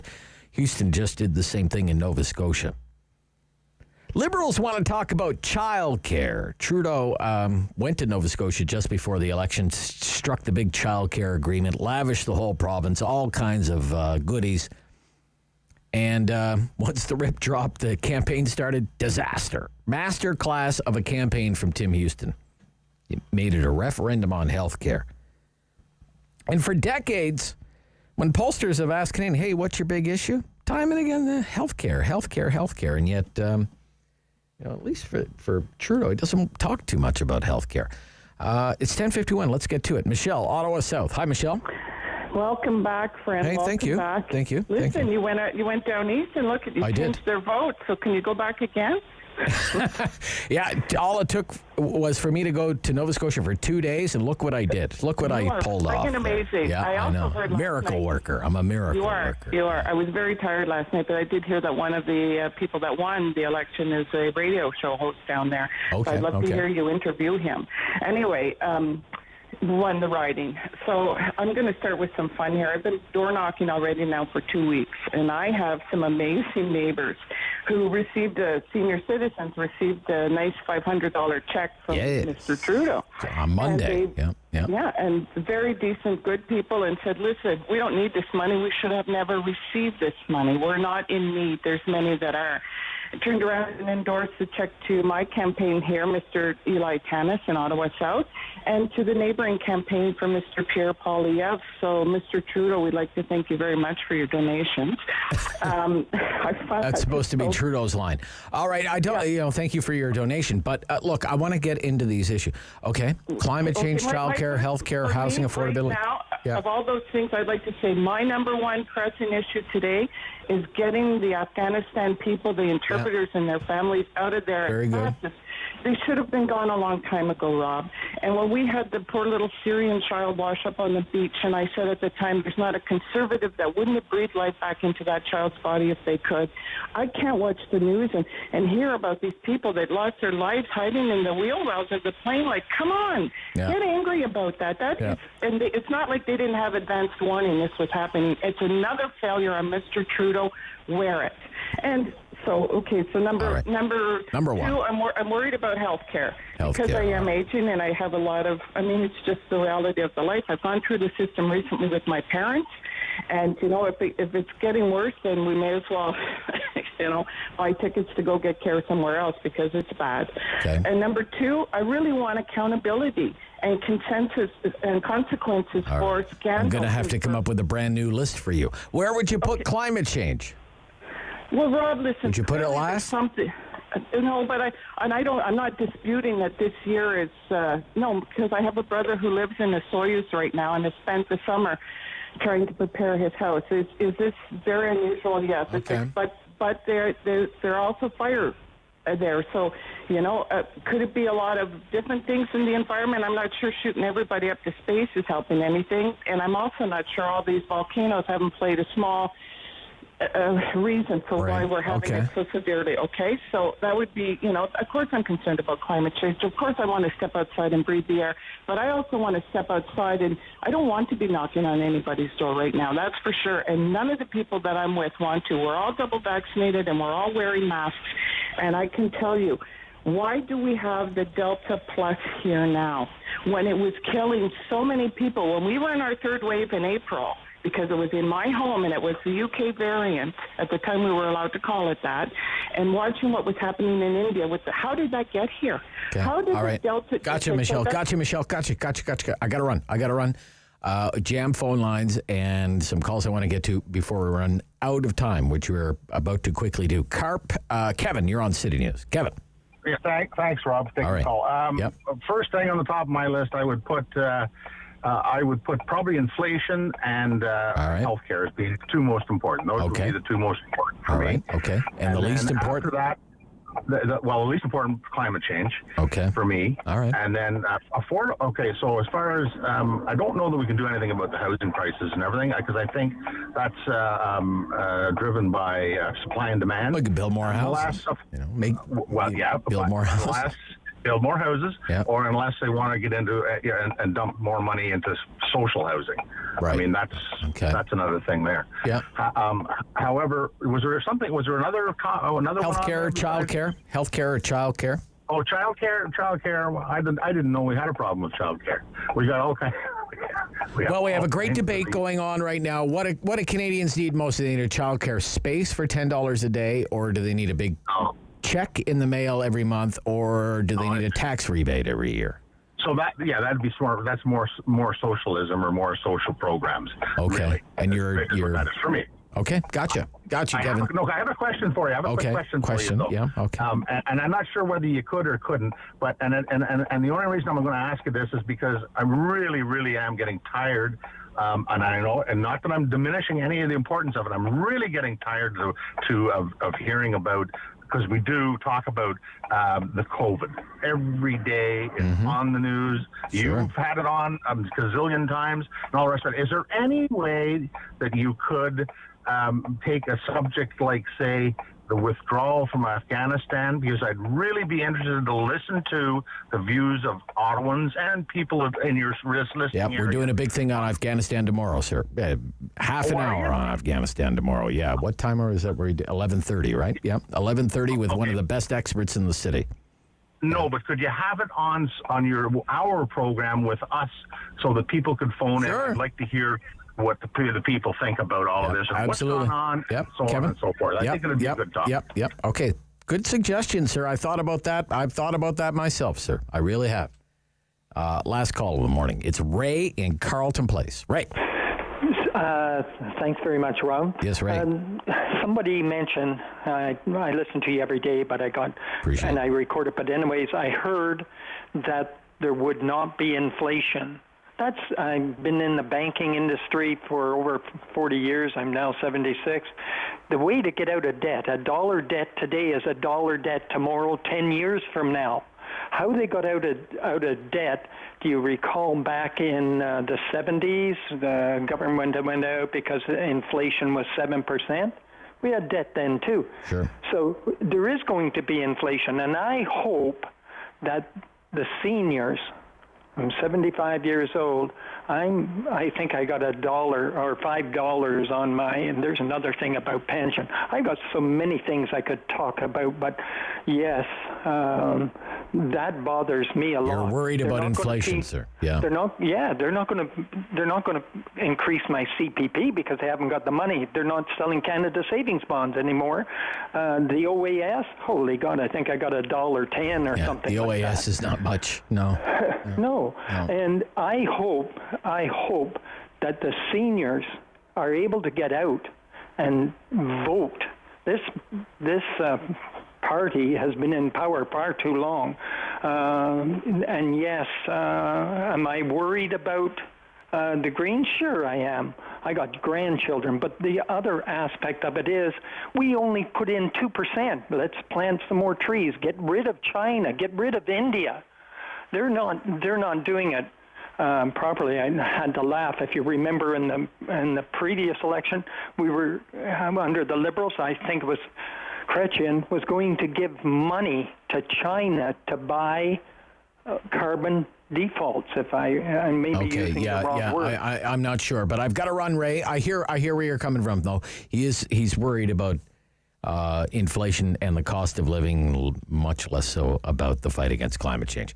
Okay, when we come back, thank you, everyone, for your calls today, for engaging in that with me today. We're going to talk about the election again tomorrow and probably the day after and all of next week and probably the next, 4 weeks after that. Coming up right after the 11 o'clock news, it's Valley View with Bruce McIntyre from the Eganville Leader. This is City News.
Will feel like 37. Not all areas will be affected, though, with the wet weather.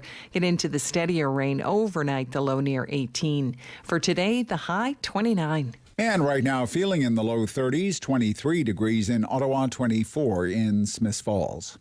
A charge of sexual assault has been laid against the former head of Canada's vaccine distribution. Here's City News Parliament Hill reporter Cormac McSweeney. With his wife and lawyer by his side, Major General Denny Fortin arrived at a Gatineau police station in full dress uniform to turn himself into police after being told there's an arrest warrant. He's facing one count of sexual assault, which he says is from an allegation from more than 30 years ago. However, he did not elaborate. Fortin maintains his innocence and says politics was behind his removal from his senior role back in May. As the acting chief of defense staff told me, confirmed in his personal notes, the decision to remove me was a result of a political calculus. Major General Fortin says the last 3 months have been a nightmare because he's gotten little information from prosecutors and found out about the allegations through the media. His first court appearance is on Election Day. Cormac McSweeney, Gatineau.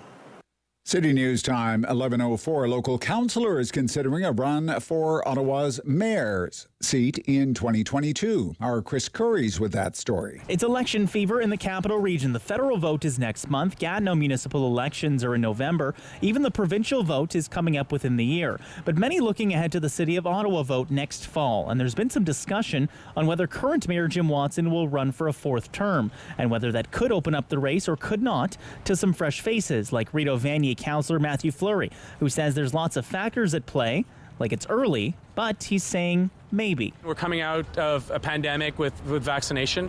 I'm interested, but I'm considering the options at this point. As for Watson, he says he's still 50-50 on his choice whether or not to run. Former Mayor Bob Chiarelli has already thrown his hat into the ring. Chris Curry's City News. And there's a severe shortage of school bus drivers in Ottawa for the coming school year.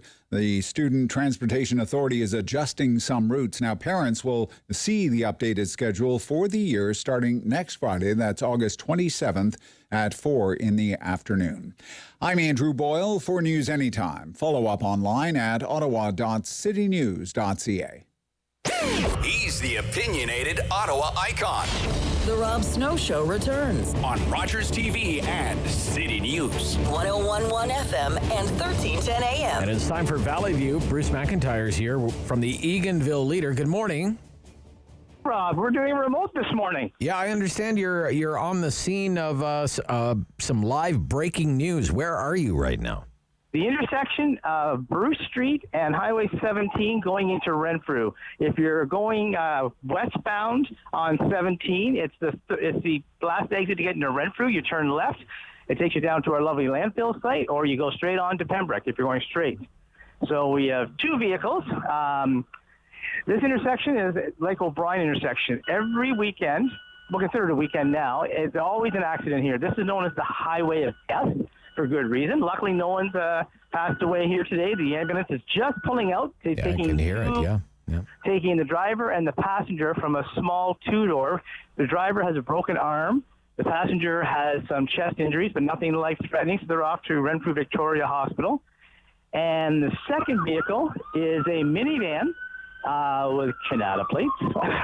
And it appears that they were trying to turn left onto Bruce Street from the highway, and the oncoming car was going westbound, so it was going eastbound towards Ottawa, and the westbound van tried to turn left, and well, that's where we are now. Didn't make it. Didn't make it. And the cars are backed up. This is Highway 17. Don't forget, we're not twinned yet, so we're not a single highway. As far as I can see, on both ways, the cars are packed up. And ironically, I got this call. I was just leaving Armfryer, and my boss called me, Gerald called me, Tracy, and said, listen, 2 minutes from your house, there is a 17 in Bruce accident. I said, well, that's actually about 25 minutes away, Gerald. I'll be there in 10. I got here in 14.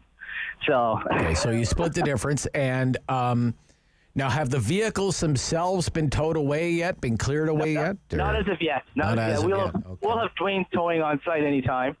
It's funny, the lead investigating officer is from the Killaloo detachment. It's Constable, Sergeant Charbonneau. I better give him his rank properly. And he is actually on Marine patrol. I kind of giggled when I pulled up. I saw the Marine boat for the OPP. Oh, I see. Okay. And I saw Eve. I said, "What are you doing down here?" And he was actually on his way to patrol a lake, and he was first on scene, so he gets the lucky job of being the lead investigator. So he's like there with an OPP SUV with the boat on the back? Is that? Yep. Oh, really? Okay. And all of a sudden he's at Highway 17 in Bruce Street, you said it's called, right? Yeah. Bruce Street, So, investigating a traffic accident. We have members of the Renfrew Fire Department did extrication to get to get both the passenger and the driver out of the smaller vehicle to get them out. Horton Township replied as well, but they do not extricate. So Renfrew was here with their extrication equipment. So that's done. And so I advise your listeners, if you're going anywhere near Highway 17, anywhere near Renfrew, don't. So, okay. Well, I mean, what's your alternative, though? Your alternative is you go to River Road, through Arnprior, through McNabb, through Horton. It'll bring you out to Storyland Road.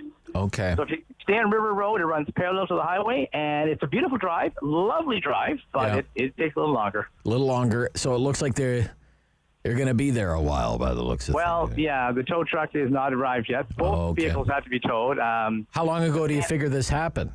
8 minutes ago. Oh, okay. Like right around 11 o'clock. Right around 11 o'clock. Actually, I got my text at 10:45. I was on scene from Arnprior at 10:58. That's not bad. 14 minutes. No, yeah, okay. So, almost a half an hour ago, more or less. Yeah. And it's going to take a while to get cleaned up. The minivan from Canada, it's a family. Looks to be a father and mother and a daughter. The daughter's about 13. They're all fine. No injuries to them. The front of the vehicle is a bit of a write-off, but they're fine. Okay, well, that's good news. I mean, a broken arm, but, by the sounds of it, almost pretty much a head-on collision on 17 to walk away in the, some chest pains and a broken arm. They're lucky. They're lucky. 1 second. Fancy, get back in there. Get back. Sorry, I brought my dog. Yeah, he's yelling at his dog. Okay, I love live radio. With Bruce McIntyre, he is. Are you on Bruce Street or on 17 right now? Where I'm right at the intersection. Right at the intersection. Okay. 17 and Bruce. It like I say, it's one of our busy ones. This usually happens on a Friday or a Sunday, not usually on a Wednesday morning. Yeah. Okay. No. So, but there are 1, 2, 3, 4, 5, 6, 7, 8 vehicles. Ambulance just left. That's 9 plus the boat. Okay. All right. So, Okay. Yeah. So just be aware, listeners. If you're in that area, that's what's happening. In case you're wondering what's happening. Now, they are backed up. Yep. Sorry, just I was coming in. I noticed Gillen Road, which is about 3 miles from here. I turned off to get off the highway because I saw them backing up already. So, Renfrew, it's up to Gillen Road. Okay. So let's talk about some other things. The election campaign is underway, the federal election campaign. Really? Now, your riding features one of the more colorful conservative members of Parliament. Colorful, but Rob, we were discussing this last week. The gentleman, Mike Coates, the gentleman who ran against her in the nomination a couple of years ago. I was out at Mike's on the weekend. He said, "Have you heard from Cheryl?" And I said, "Actually, no, except for one little gaffe. Yeah. She's been stealth. I've not heard a word out of her. Talking about Cheryl Gallant, of course, the member of Parliament. What's the riding called? Renfrew, Nipissing, Pembroke, right? Pembroke. Yeah. And she was elected under the Canadian Alliance banner way back in 2000. She and Scott Reid were the only 2 Ontario Canadian Alliance members elected back in 2000, and she has won 7 consecutive elections. She's cleared the deck. They keep putting up contenders, and they keep getting washed off the board. So, right, and she's running again. She's running again. Heavens, yes. Yes. Yeah, okay. We have some new candidates. It's going to be an all-female slate in the looks of things. We have Cindy Mills is running for the Liberals. Cindy is an Army wife, and she started up a magazine and support group for Army families up at Petawawa, Garrison Petawawa, and she is running for under the Liberal banner. And I just found out this morning that a lawyer up at Deep River is running under the NTP banner, which doesn't surprise me at all. I dealt with her a few times. Very nice woman. She drives a green car, and she's very conscientious about the environment. So I know what her platform is going to be. We do not have a green candidate yet announced. It may be the same as last time. I don't know. But that's the 3 main contenders are all women. So it's really interesting. Okay. What would be some Valley-specific issues, do you think? If people are out door knocking, I wonder what they're touting. Any idea? Or? I can tell you what the incumbent MP platform is going to be. For the Liberals, Cindy is adamant to continue the twinning of the Highway 17. Ironically, I'm there today. That's always a given promise. Something that is unique to the Valley for the NDP, they finished second last time, Rob, which was a big breakthrough. The NDP did? Oh, wow. Yeah. Okay. Yeah. All right. Sorry. Provincially, they broke through and finished second. Oh, okay. And I think they may actually finish second again this year. I think they'll beat up the Liberal as far as votes go. Rob, in the riding, I hope your listeners are not offended, but people around here, they either like the Prime Minister or they loathe the Prime Minister. There is no in the middle. There really isn't. That's just the mindset here. And, of course, firearms and land property association will be key issues for the MP, which she always does. And the abortion issue will be this. Well, she will not bring it up, but she'll gather the forces of the Right to Life coalitions and use them. Yes, okay. And so that's the basic platforms. Right now, COVID is under control. We're doing very well. Dr. Cushman should be given credit in the public health unit. And the people of Renfrew County, that's not really an issue. We have no Delta virus that I know of, and things are okay on that front. The only issue that may come up is the cost of living. That may be an issue. The carbon tax, they're vehemently against the carbon tax around here. Yeah. And the things are going more expensive, grocery stores, gas, everything. So that may definitely be something people are thinking about. Healthcare. Actually, for a rural community, we're doing fairly well. Yeah, you managed to hire quite a few doctors there, actually. Yeah, we do. And there are gaps. There are definitely gaps. We don't have the high specialists. They go to Ottawa. But for a rural county, we've done very well. So I don't think healthcare will be an issue unless, of course, you're on the waiting list, the 2-year waiting list to get your hip replaced. That is an issue for you. But people understand it's COVID. They can't do much about it. So I think that'll get a lower rating than it usually does. And that's the issue that I can come up right now for you. That's pretty good. That's a pretty good list. Well, thank you. I have to ask you as well. You know, your coverage area for the Eganville Leader includes Petawawa, right? And the base and everything there. With this news about Afghanistan, I wonder what the mood is up there. Any idea? A lot of the soldiers, that was for our rotation was back in 2006, 2007. That's when the heavy fighting took place from Garrison Petawawa. And that's the year, I believe, I could be incorrect. I'm going to go back and fact check, but I think about 56 soldiers were killed in either direct or friendly fire in Afghanistan from Petawawa. So we took a big hit up here. I mean, we could have just under 200 Canadians died. 56 came from Petawawa.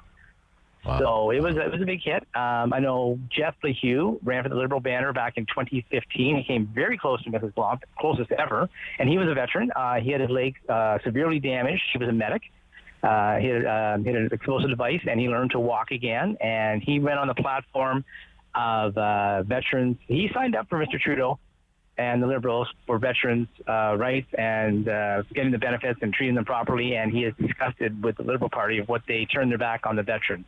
That's the opinion he has, and many veterans share that. They're very disillusioned with the Liberal government. All the promises were made, and I know Jeff. He was embarrassed afterwards. He said we walk our dogs together. We talk about it, and he's still angry and embarrassed that he went out and campaigned, put his name on a piece of paper to campaign for the rights of veterans, and it was just thrown to the side. He's very not angry, just disappointed. Okay, well, Bruce. Look, thank you for all the background, the insight, the institutional knowledge on those files, and even the breaking news this morning. It's so greatly appreciated. Thank you again. We'll talk next week. All right, and Clancy gets danger pay. Okay, yes, he does. Bruce McIntyre is with the Eganville Leader. Okay, coming up next, it's the Ontario Liberal Party leader on the vaccination instructions here in the province of Ontario. We'll get into that with Stephen Del Duca here on City News.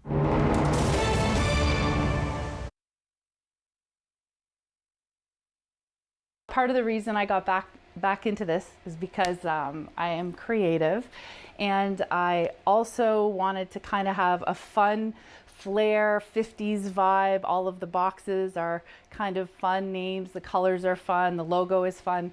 And it's not just the package that I want to bring joy to people's lives. It's also the feeling that they get when they receive it, to know that there's someone that thinks of them and they're missing them and showing that they care when they can't be there. The smallest of the subscription boxes is the red box, the classical box. So you would get 5 to 7 items from the variety of categories. Those do change quarterly. However, with items that are more popular, we'll bring them back as people ask for them, or you could get them as an add-on option. And then those items will be included in the Jazzy box, the same items from the first, although they'll be in a larger size, more quantity, as well as a couple extra items. And then in the largest box, the Doo-Wop Deluxe, which is our most popular, that is a comprehensive offering of all of the other 2 boxes, plus additional. So for example, if you were to get a certain item in the smallest of the boxes, that item would still be offered in the large, but in a bigger size. So you're getting everything bigger, plus an extra few items. The first thing is I look for Canadian suppliers and manufacturers. That is something I'm very proud of. I make sure that the products are safe, that they fit into the packages that we offer, obviously. They have to be the proper size and weight. I have approximately 300 items that we have so far that we can order that basically help make people's lives easier. There's snacks, there's self-care items, there's entertainment, a little bit of everything. And basically I try it and test it, and if it's duly approved, then I include it in our packages. So some of the categories that we have is we offer treats, which is, of course, everyone likes treats, no matter how old you are. So we have things like nuts, chocolates, different types of snacks, maybe a handmade piece of jewelry. We also include pieces of jewelry as well, occasionally. We also have our pamper items. So your pamper items would include things like your bath soaks, your specialty lotions, things like that. 2 other categories we offer are leisure. Leisure would include things such as puzzles, adult coloring books, paint by numbers, crosswords, word find, Sudoku, if that's how you say it. And we also have items for self-care and health. So masks, sanitizers, sanitizing wipes. They're all natural, non-drying, made with natural ingredients. So they're very good for everyone, especially in this time that we're dealing with.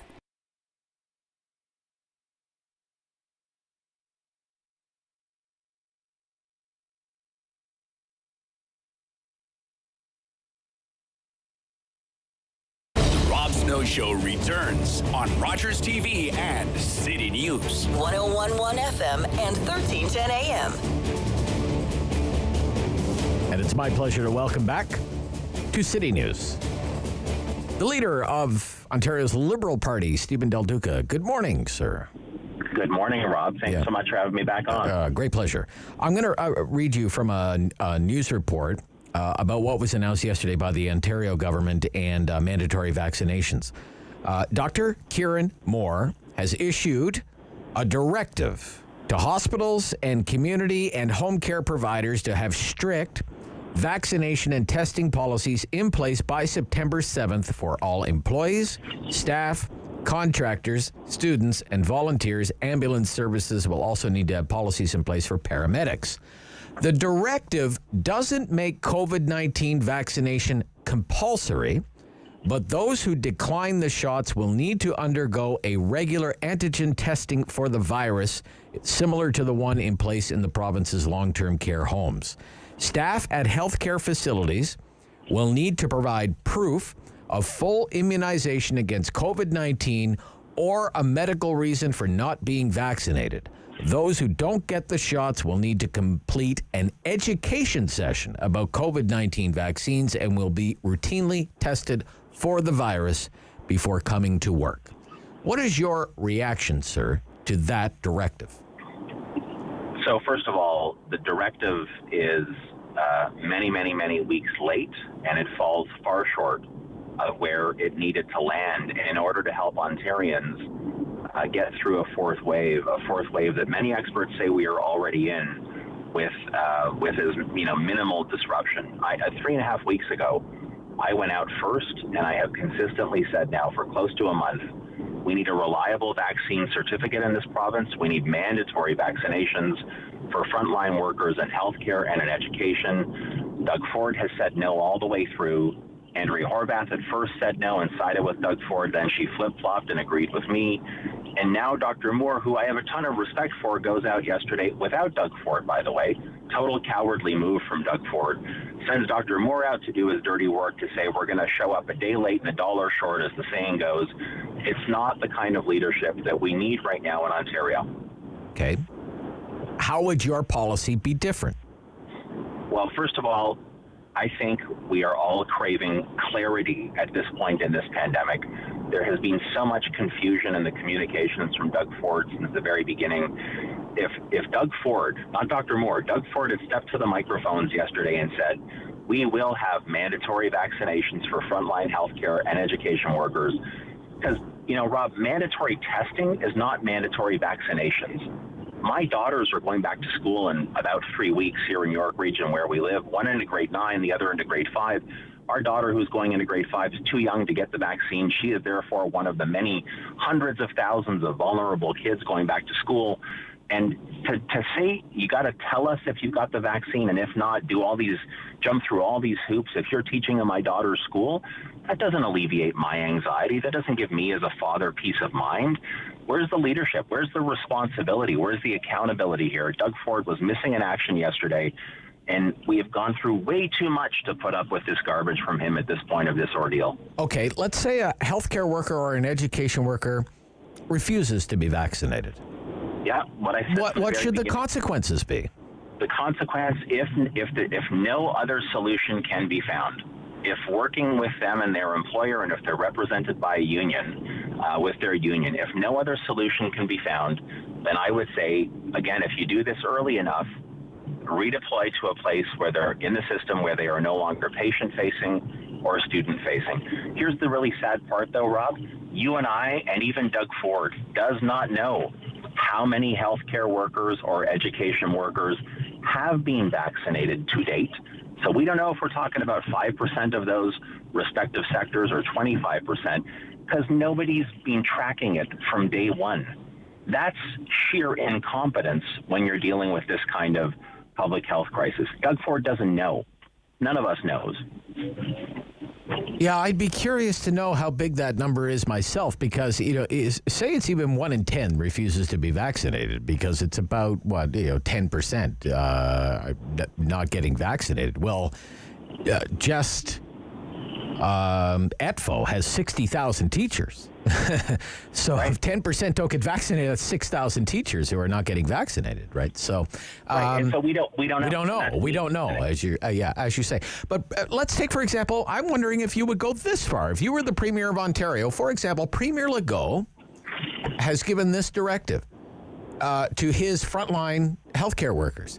You are to get fully vaccinated by the 1st of October, and if you don't, you will be suspended without pay. Would you do that? I think here's what I've said on this consistently. I mean, what I described a second ago to you was, I think there are ways to deal with redeployment if necessary. If we get to a point where the numbers continue to climb, and where the science table and those with relevant expertise in healthcare would tell me as Premier, no, you've got to go further, then I'd be prepared to go further. I mean, after 18 months of COVID-19, all the people who lost their lives, livelihoods, businesses closed forever, are we not at the point where we need to use every single tool in toolkit to get to the other side of this? I think we are. I think that's reasonable. I think most Ontarians would support that. And so, yes, if that's where I needed to go based on the best scientific advice, I'd go there. Because as a Premier, your fundamental obligation is to keep the nearly 15 million people living in this province safe and healthy. And Doug Ford just refuses to do that consistently. And that's irresponsible. Okay. Thank you, Mr. Del Duca. Nice to hear from you. I'm glad to hear you're well. Thank you again. You too, Rob. Take care. Yeah, Stephen Del Duca, the leader of Ontario's Liberal Party. Annamie Paul is the leader of Canada's Green Party. And she'll join me after the news on City News.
a.m. It's Wednesday, August 18th. Good morning. I'm Alex Gouge. Right now in both Ottawa and Smiths Falls, it's 23 degrees, feeling like 33 degrees. Here's what's making news this hour. The military officer who led Canada's COVID-19 vaccine distribution campaign has been charged with one count of sexual assault. Major General Danny Fortin presented himself to police in Gatineau, Quebec this morning after a warrant for his arrest was issued earlier this week. Fortin then told reporters that he does not know the details of the allegation against him despite repeated requests from his legal team. Fortin's lawyers has said the only information they received is that the charge relates to an alleged incident that happened in 1988.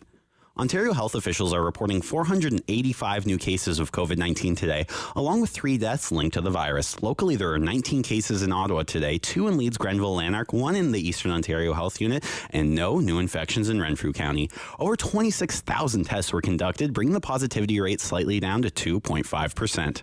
Algonquin College will be requiring students, employees, contractors, and visitors to be fully vaccinated against COVID-19 in order to be on campus this fall. This applies to the Ottawa, Perth, and Pembroke campuses, including the main campus residents. The college is requiring anyone headed onto campus to show proof they have received 1 dose of the vaccine by September 7th, while both shots are required by October 12th. This new rule comes after both Carleton and the University of Ottawa introduced similar measures. City News Time, 11:32. I'm Alex Gouge. For News Anytime, follow up online at ottawa.citynews.ca. The world is changing. So keep up with Rob. The Rob Snow Show returns on Rogers TV and City News, 101.1 FM and 1310 AM. Annamie Paul is in Toronto this morning, and she is the leader of Canada's Green Party. Good morning. Good morning, Rob. Good to be with you. Yeah, it's great to hear from you again, and I hope you're well these days. Pretty good. Trying to, keep the vocal cords, limber. Don't want them to wear out too soon. Sure. Always a challenge. I know what that's like. When you're talking about the big issues of the day every day. So for you, for your leadership, for your party, what are your major issues for this election campaign, Annamie Paul? Okay. Well, I don't think that I'm going to be bearing the lead at all to be saying that certainly the climate and our green future is going to be top of our agenda, and it's top of the agenda for people in Canada. I mean, we're seeing historic droughts and forest fires, and, it's quite catastrophic this year. And then we're also talking about how we can ensure a life with dignity for every person in Canada by, finishing some of the incomplete work around our social safety net that we saw during the pandemic. And always connected to both of those, we can never forget that we're trying to forge a just society where everybody feels safe, everyone feels comfortable, and can have a sense that there's equality. Okay, so let's talk about the climate crisis. It's so prominent right now. It's very top of mind for a lot of people. The public opinion research would bear that out. Canadians probably more concerned about climate change than at any other time in recent history. Even the Conservatives are touting, for example, a price on carbon, for example. But how would you say your party's plan to combat the climate crisis, how is it different now in 2021 from all the other parties? Because it seems all the political parties, Annamie Paul, recognize that something needs to be done. Recognizing something needs to be done and doing it are two completely different things. And the one area absolutely that the Green Party stands alone in is on climate action. We have seen over the last 6 years of the Liberal government that our emissions have gone up every single year, that we are one of the top 3 worst emitter of greenhouse gases in the world. That is their record. That is their legacy. We have a plan to ensure that we dramatically reduce our greenhouse gas emissions while at the same time growing the economy of the future, which is a green economy. Right now, Rob, we're really being left behind.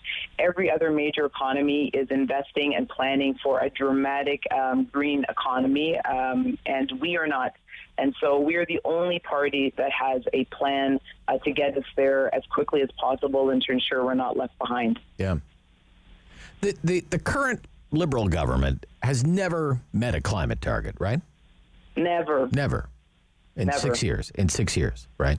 Despite all the grand pronouncements, the going to Paris, Canada's back, all of it has never met even the targets that were basically inherited from the Harper government, right? Because for the longest time they were the same targets, right? So That's right. They have not only have they never met a target, but our greenhouse gas emissions have gone up every single year under their watch. Even during the pandemic, our greenhouse gas emissions went up 3%. We're the only G7 country, the only member of that group of wealthy countries where our emissions are continuing to go up year on year. Right. And now, I mean, the EU has just adopted new targets for the entire European Union. We'll see if they can gather all those countries together and actually agree on them. Much more aggressive targets than Canada. And Mr. Biden's and his administration, as I understand it, their targets are more aggressive than the Trudeau Liberal targets. Am I correct on that, Annamie, Paul? Absolutely, and you've really done your homework. That's great. I mean, you're absolutely right. And let's face it, this is not just a matter in these countries and in the European Union of reducing reducing greenhouse gas emissions in order to prevent further global warming. There's no question that that's part of it. Mm-hmm. But a big part of it is that this is setting up these countries with the economy of the future. The green economy is estimated to be worth at least $3 trillion by 2030.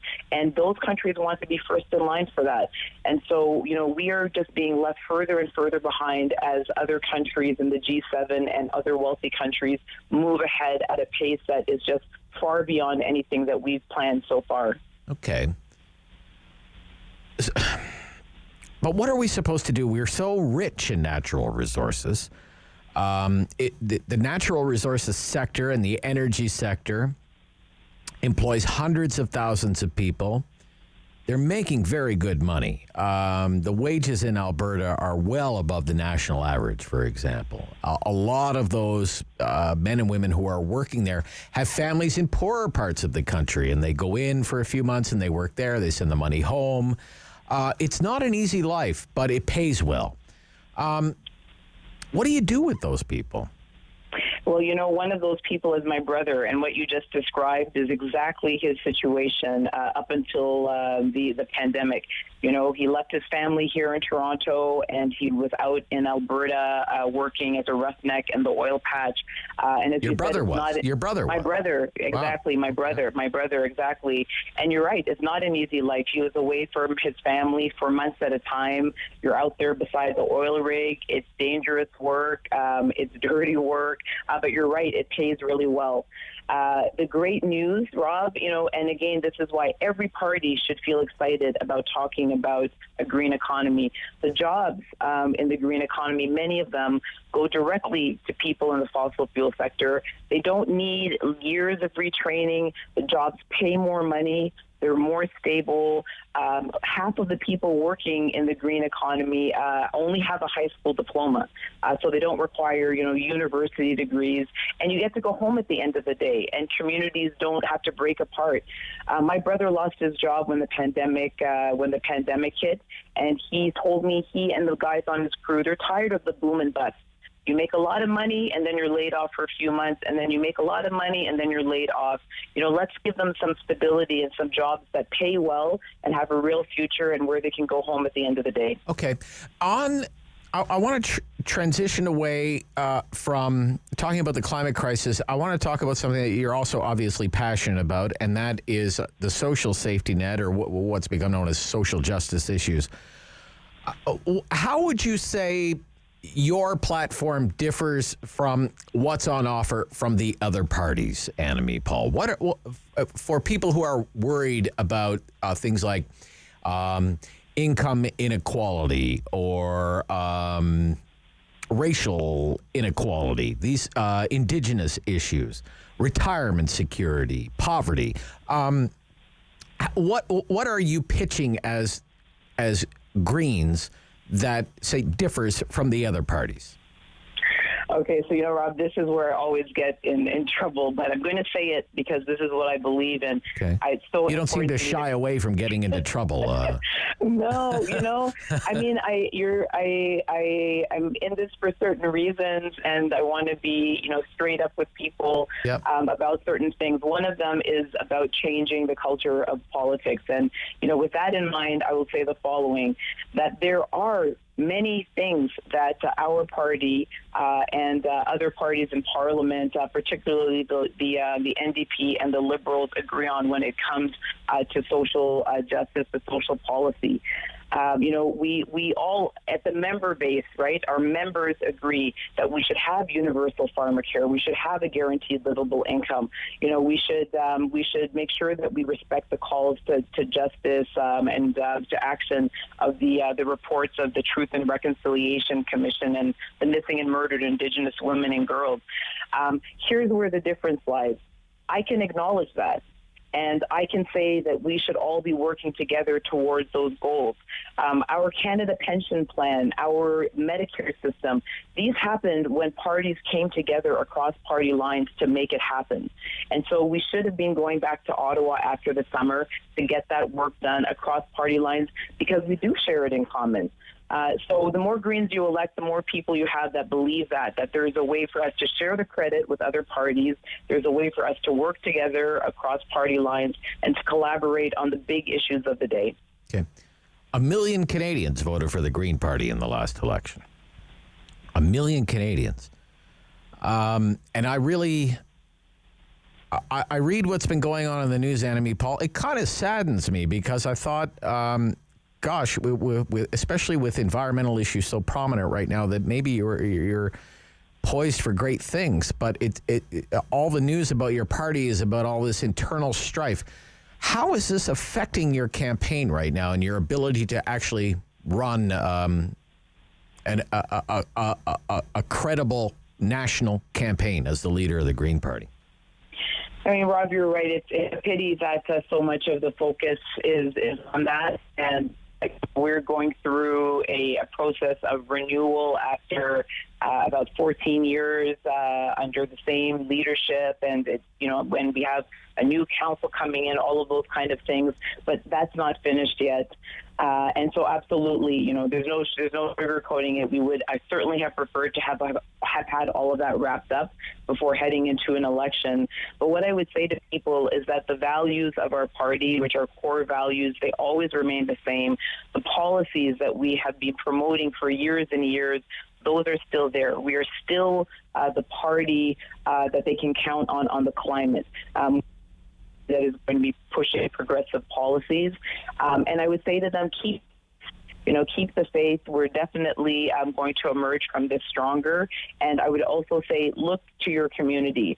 The Green person who's running there is almost certainly going to be an extraordinary person who has spent a lifetime committed to working for their community, and someone that would absolutely be a champion for you in Ottawa and that you could feel proud to have voted for. Okay. I know I've asked you this before, but I have to ask you again. Why are you running in Toronto Centre? I love Toronto. I mean, many, many reasons. First and foremost, I love this community. It's a community that is so civic-minded, a community that during the pandemic and even before always pull together in times of need. There is a very large percentage of low-income frontline workers, essential workers, people who lost their jobs first when the pandemic hit. They still created food programs, senior support programs, all kinds of different programs to help their neighbors during the pandemic. So they deserve someone in Ottawa who's going to be focused on them first and foremost. Someone that, for instance, right now should be saying this community should not be in an election because we just had one 10 months ago and we're in a fourth wave of pandemic.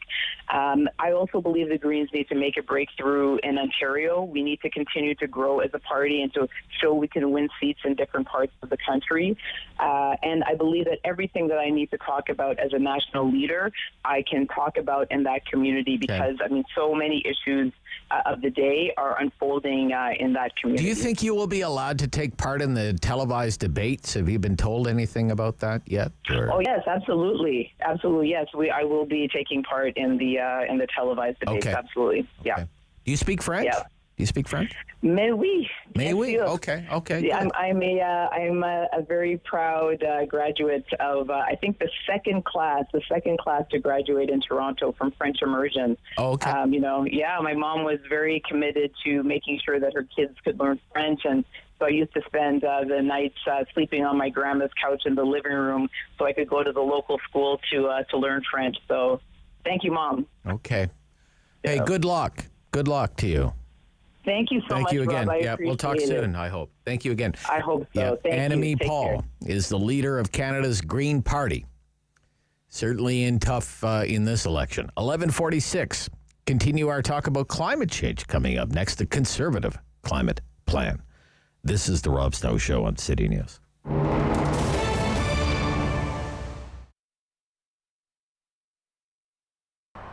Well, we're celebrating our 43rd year. It's still family operated. We're in our second generation. We, pre-COVID, we're at about 1,000 employees. We have 20 stores from coast to coast in Canada. We do our own manufacturing. Right here in Ottawa, we have about 160 people that support Canadian-made manufacturing in addition to our retail stores. Taking you back to mid-March and the impact of the pandemic on Lee Valley. Lee Valley was actually in a tough spot. We had just launched our website a few months prior to that, and we were going through, a fairly typical deployment dive where your customers retract as they adjust to the website. And then under stress already, this pandemic hit. And in the early days, it was pretty critical. It hit us really hard. Stores were closed. We weren't sure what to do, so we had to go right into survival mode. As a result, we had to take our workforce almost back to half of where we were at because the stores were closed, and with 20 stores, that's a big retail workforce. But what we were able to do pretty quickly, with a little luck, being essential, selling tools and hardware, we were able to adjust our business model, with respect to the stores and our fulfillment operation. That new website that we were under stress worked out well for us because as the world was under house arrest, people were looking to online, and the conversion to our online sales in some cases almost doubled. And we saw tremendous interest in things to do at home. Where we were lucky once again and fortunate is that our product offering. Work at home tools, craft, hobbies, backyard, container gardening, you name it, what we sold was really appealing to people. With respect to our stores, Lee Valley, a rare unknown fact was that we were one of the pioneers of curbside pickup. We've been doing it for 25 years. Pretty much dove right into the application to help with the contactless shopping right away. We took the application, and it's not like a Apple application where you have to download it to your phone and clutter up your phone. This literally resides right on our website. So you walk into our store with your phone, you pull up our website, and there's a little scan icon. You just tap that, select your store, off you go. You go through the showroom, you scan product, you can read more about it, you can check the on hand, you can add it to your cart, continue to shop, and when you're ready, you just submit it to the counter. We'll go pick it for you. We'll call out your name, we'll check you out, send you on your way. You haven't touched anything. It's completely safe, and it's using a device you're comfortable with and a website that you're familiar with. Amazingly, 9 out of 10 people that used it loved it and want to use it again.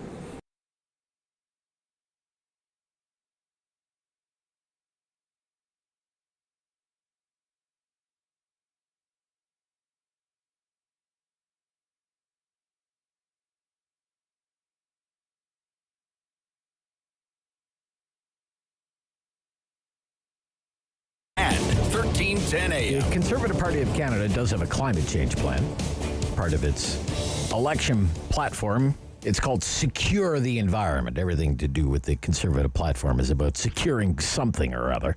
And this one is about securing the environment. The Conservative plan to combat climate change. It includes things like zero emissions vehicle mandates, carbon border tariffs, and the most controversial of all is what I guess you would call a conservative carbon tax, these low carbon savings accounts.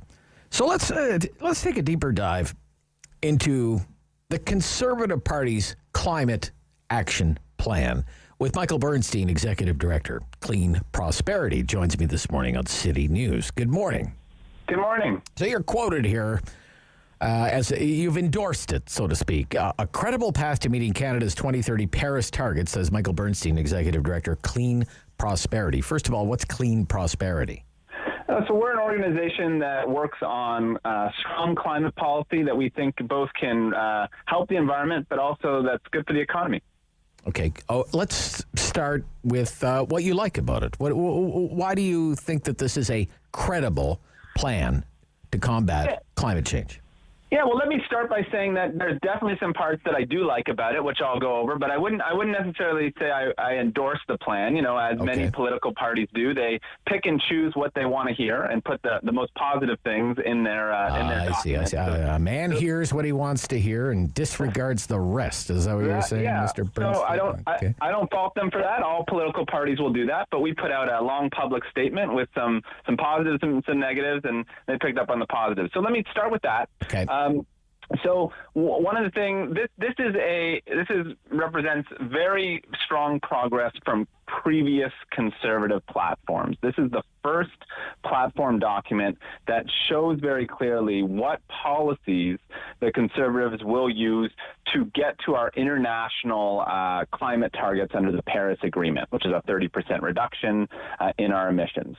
And they put out a model, and so it's a very clear, credible path to get there. So that's the really good part, and it comes with policies not only like with a conservative carbon price, as you rightly said, and then some regulations around zero-emission vehicles, around cleaner gas for home heating, and a number of other policies too.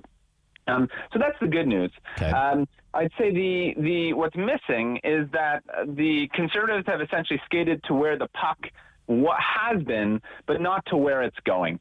And I say that because now the expectations and our understanding of what we need to do on climate change have evolved. And we know that 30% target is not sufficient anymore. And it's inadequate. It's inadequate. We have to be more aggressive than that, in other words. If we're serious about fighting climate change in the way that the global science community is telling us we need to, then yes, we need to be more aggressive than is listed currently in the plan. So I hope the Conservative campaign will consider raising their ambition throughout the campaign. Okay, what do you think about, the most controversial of all in conservative circles is this idea that they've embraced a carbon tax under this leader.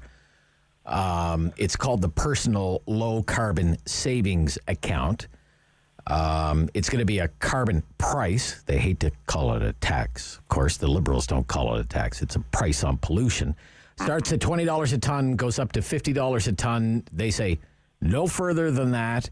And whatever you pay would be put into basically a green savings account, and you can watch the money just roll in and buy it on, spend it on green stuff. Right. Green stuff. What do you think? What do you think about it, that plan? What do you think about it? Well, I'm glad that they're using carbon pricing. It is carbon pricing. And that's certainly a better choice and a lower cost choice than other alternatives, but there's definitely some challenges with the way they're proposing it. First, let me say that the reason why carbon pricing is preferred and is adopted by all of the other major political parties as well is because we know it's actually, even though no one likes the word tax, it actually in the end is the lowest cost way to go about reducing our emissions. And it returns, in the current form that we have under the federal government, it returns all the money to households and businesses. It doesn't stay with government. It actually goes back to folks to do what they want with it. Now, this version, the challenges with it are, one, the price remains fairly low. It only goes to $50 a ton versus $170 you have under the current federal plan. And the money is more limited. So instead of getting a check back and doing what you want with it, now you're going to have to pick off a prescribed government list. I think it's going to be administratively complicated. It's going to leave people in saying, I don't want these products. These aren't the right things for me. Right. I have enough twisty light bulbs. I don't need any more twisty light bulbs. Okay. Well, that's it. And the other challenge is it also, wealthier households do better under that kind of a structure, and poor households do worse. Because before, you pooled all the money together, and everybody got an equal share of it. So people who had big, Humvees and were spending all sorts of money on flights and things, their money went into the same pool as people who are using less. And everybody got an equal share. Now those people who are spending a lot of money on gas guzzlers and using their car a lot will keep all of their money. So it's a bit of a transfer now from lower income to higher income households. The Conservative plan at least promises to study imposing a carbon border tariff. Now, this seems to be kind of like the next frontier when it comes to climate negotiations and agreements. This is a big thing in the European Union right now as part of their new climate plan. What do you think about imposing a carbon border tariff? This is a critical policy. I'm really glad to see it in the Conservative plan. And actually, we now have rare consensus across the political spectrum on this policy, because what this essentially does is it levels the playing field for domestic business. There's no point in imposing a tax on steel producers in Ontario while steel that's coming in from outside of the country has no charge on it, and all we're going to do is make sure our steel producers can't produce anymore, and that does nothing for the environment, and it also hurts the economy. So that's what this policy is trying to do. It's saying, look, if we're going to impose costs domestically on those steel producers or any other business, we're going to impose those costs on the border on products coming into the country too. Okay. Mr. Bernstein, thank you for your time this morning. Very interesting. Great to be with you. Yeah, bye-bye. Michael Bernstein, Executive Director of Clean Prosperity. The Rob Snow Show. Weekdays at 9 on Rogers TV and City News. 101.